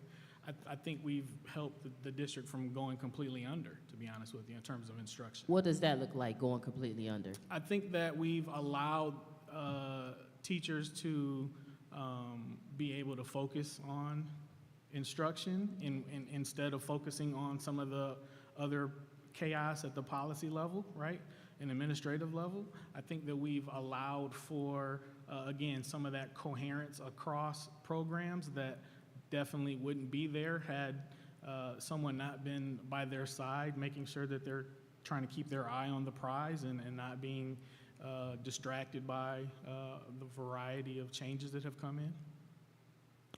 The makeup of you all that are in the district, how many females, how many males, and also... On our team? On your team, correct, yes. And also ethnicity.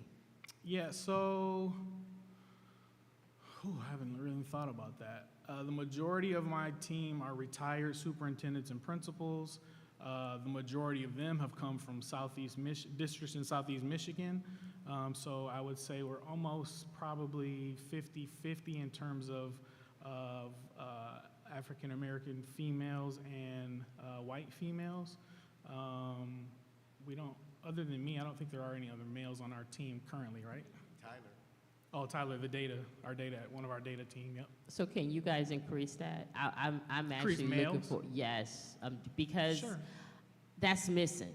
I'm definitely, being an academic chair, I'm looking, kids learn better when they're looking at themselves.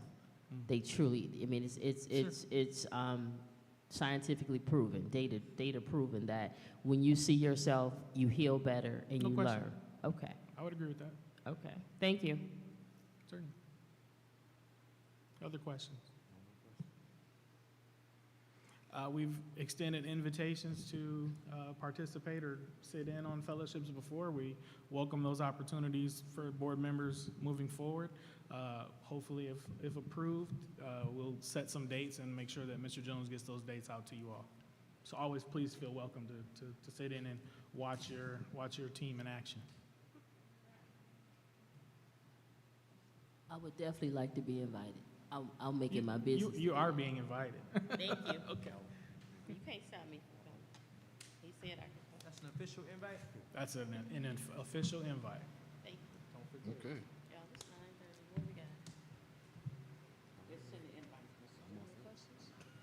Thank you as well for sticking around to the end Oh, of the no meeting. problem. I really appreciate your valuable time. Thank you. Again, some of your colleagues don't know, but I am a recovering board member myself. I did a six-year term on the Lansing Board of Education, so I understand long board meetings, but I understand also making sure that you're getting it right. So I'm good. So no worries about that. Thank you. Okay, any more questions? All right, so when I call your name, so we approving the batch. All right, the agenda action items 21.2 through 21.6. All right, as I call your name, please say yes or no to approve the action items. Secretary Perkins. Yes. Assistant Secretary Treasurer McIntyre. Yes. Vice President McNeil. Yes. Trustee King. Yes. Trustee Relaford. Yes. Treasurer Luna. Yes. Myself, President Clark, I vote yes. The motion passes 7-0. Okay. Thank you all. So, thank you, sir. So, you just approved this, To go to the regular board meeting. or did we approve it to move it? To move it. Okay. Yeah. My bad. My He bad. said approved in his motion.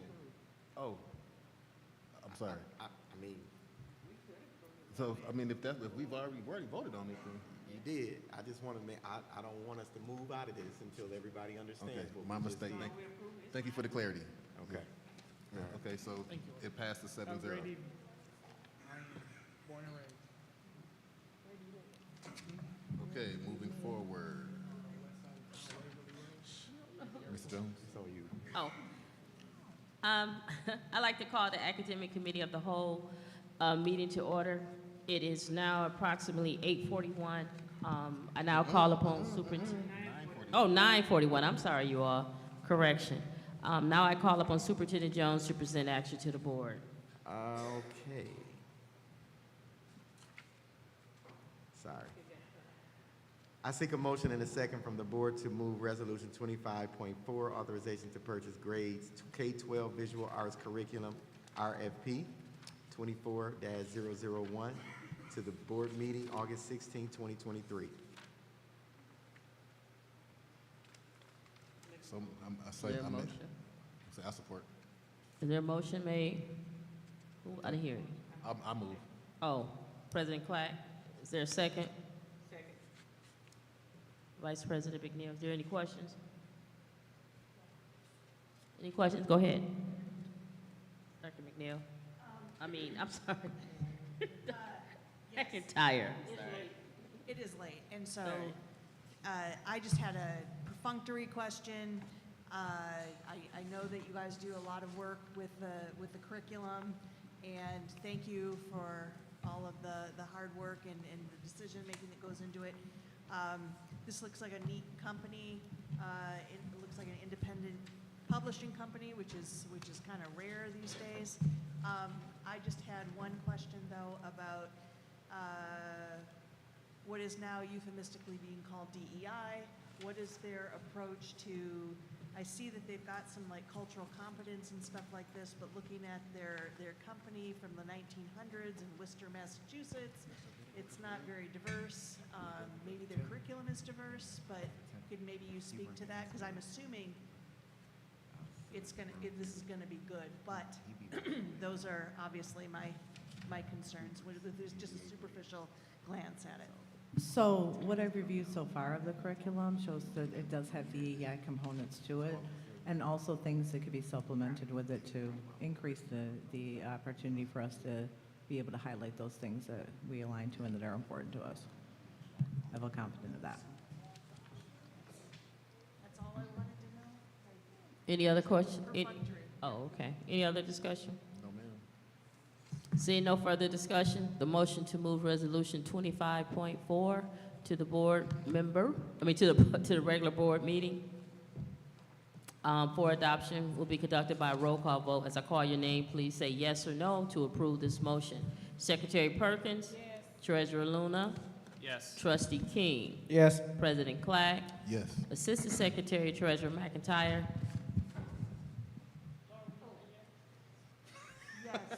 Vice President McNeil? Yes. Myself, Trustee Rutherford, yes. Motion passes 7 yes, 0 no. Okay, that's me. Thank you. Seeing no further business, I declare the Academic Committee of the Whole meeting adjourned at 9:44. I now turn the floor back over to President Clack. Okay, so do any board members have any comments before we adjourn? I do. Secretary Perkins? Yeah, we got, I just want to remind everybody, Monday, August 21st at 5:30 p.m., we have the board assessment workshop at the administration building. And the board will also meet for the NEOLA workshop on policy Wednesday, August 22nd at 5:30 p.m., also at the administration building. Everybody got it? Yes, ma'am. All right. Trustee King? First, I would like to say thank you to our faculty and staff that welcomed our scholars back to our district. Today, it was an electrifying day. I had the opportunity to visit all 11. That was a long time, but just seeing the scholars' face be excited back in the classrooms and seeing the teachers, pumped up, even though there's challenges, how they overcome. And specific to Holmes, that was a big switch for them. But seeing how they got it all together, it's wonderful to see what a teacher can do with what an administrator can do with limitations, and they make it excel. So teachers, staff, principals, even Dr. Coleman, our door rider, navigating all those floods of parents, signing up, that was a big toll. So our staff, I want to commend our staff. Mr. Jones, you lead in a good team. We appreciate your leadership in that. I want to make sure I say that, because superintendent is not a good, easy job. That's right. I know being the leader is not easy. So we appreciate you. I just want you to know we appreciate you, Mr. Jones. I appreciate you. Anyone else? Secretary Perkins? I want to say I am a peacekeeper also, but I couldn't wear that uniform. But we had a great turnout as far as administration. I think the teachers were more impacted than the children. They were just glad to see the administration out and Mr. Jones leading the charge. And we got a chance to visit a lot of the classrooms. It was just really great. I had never been to DTM. I got a full tour, and it was amazing because, you know, it was really an old building. And they had so many ramps, you know, so I didn't have to do stairs, but I walked up a lot of ramps and down a lot of ramps. But I saw a lot of good things going on, and I appreciate that today. Oh, no, No, you're after them, but I'm after yeah, I can go after that right now. I just want to, I told the security company, security people that we will speak to the board, and they have a rules when we go in, and they want to make sure that the board is in compliance with it. Okay. That when all board members have to go through security, if they say you have to sign in, you have to sign in. You can't tell them that you're not you're a board member, you don't have to.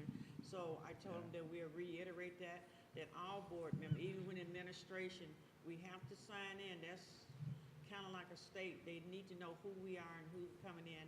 So we have to walk through the metal detector. I had to go back through myself today. So I told them that we'll say it public so they're comfortable with it, and that board members follow the same policy as everybody else going in and out of the building for security.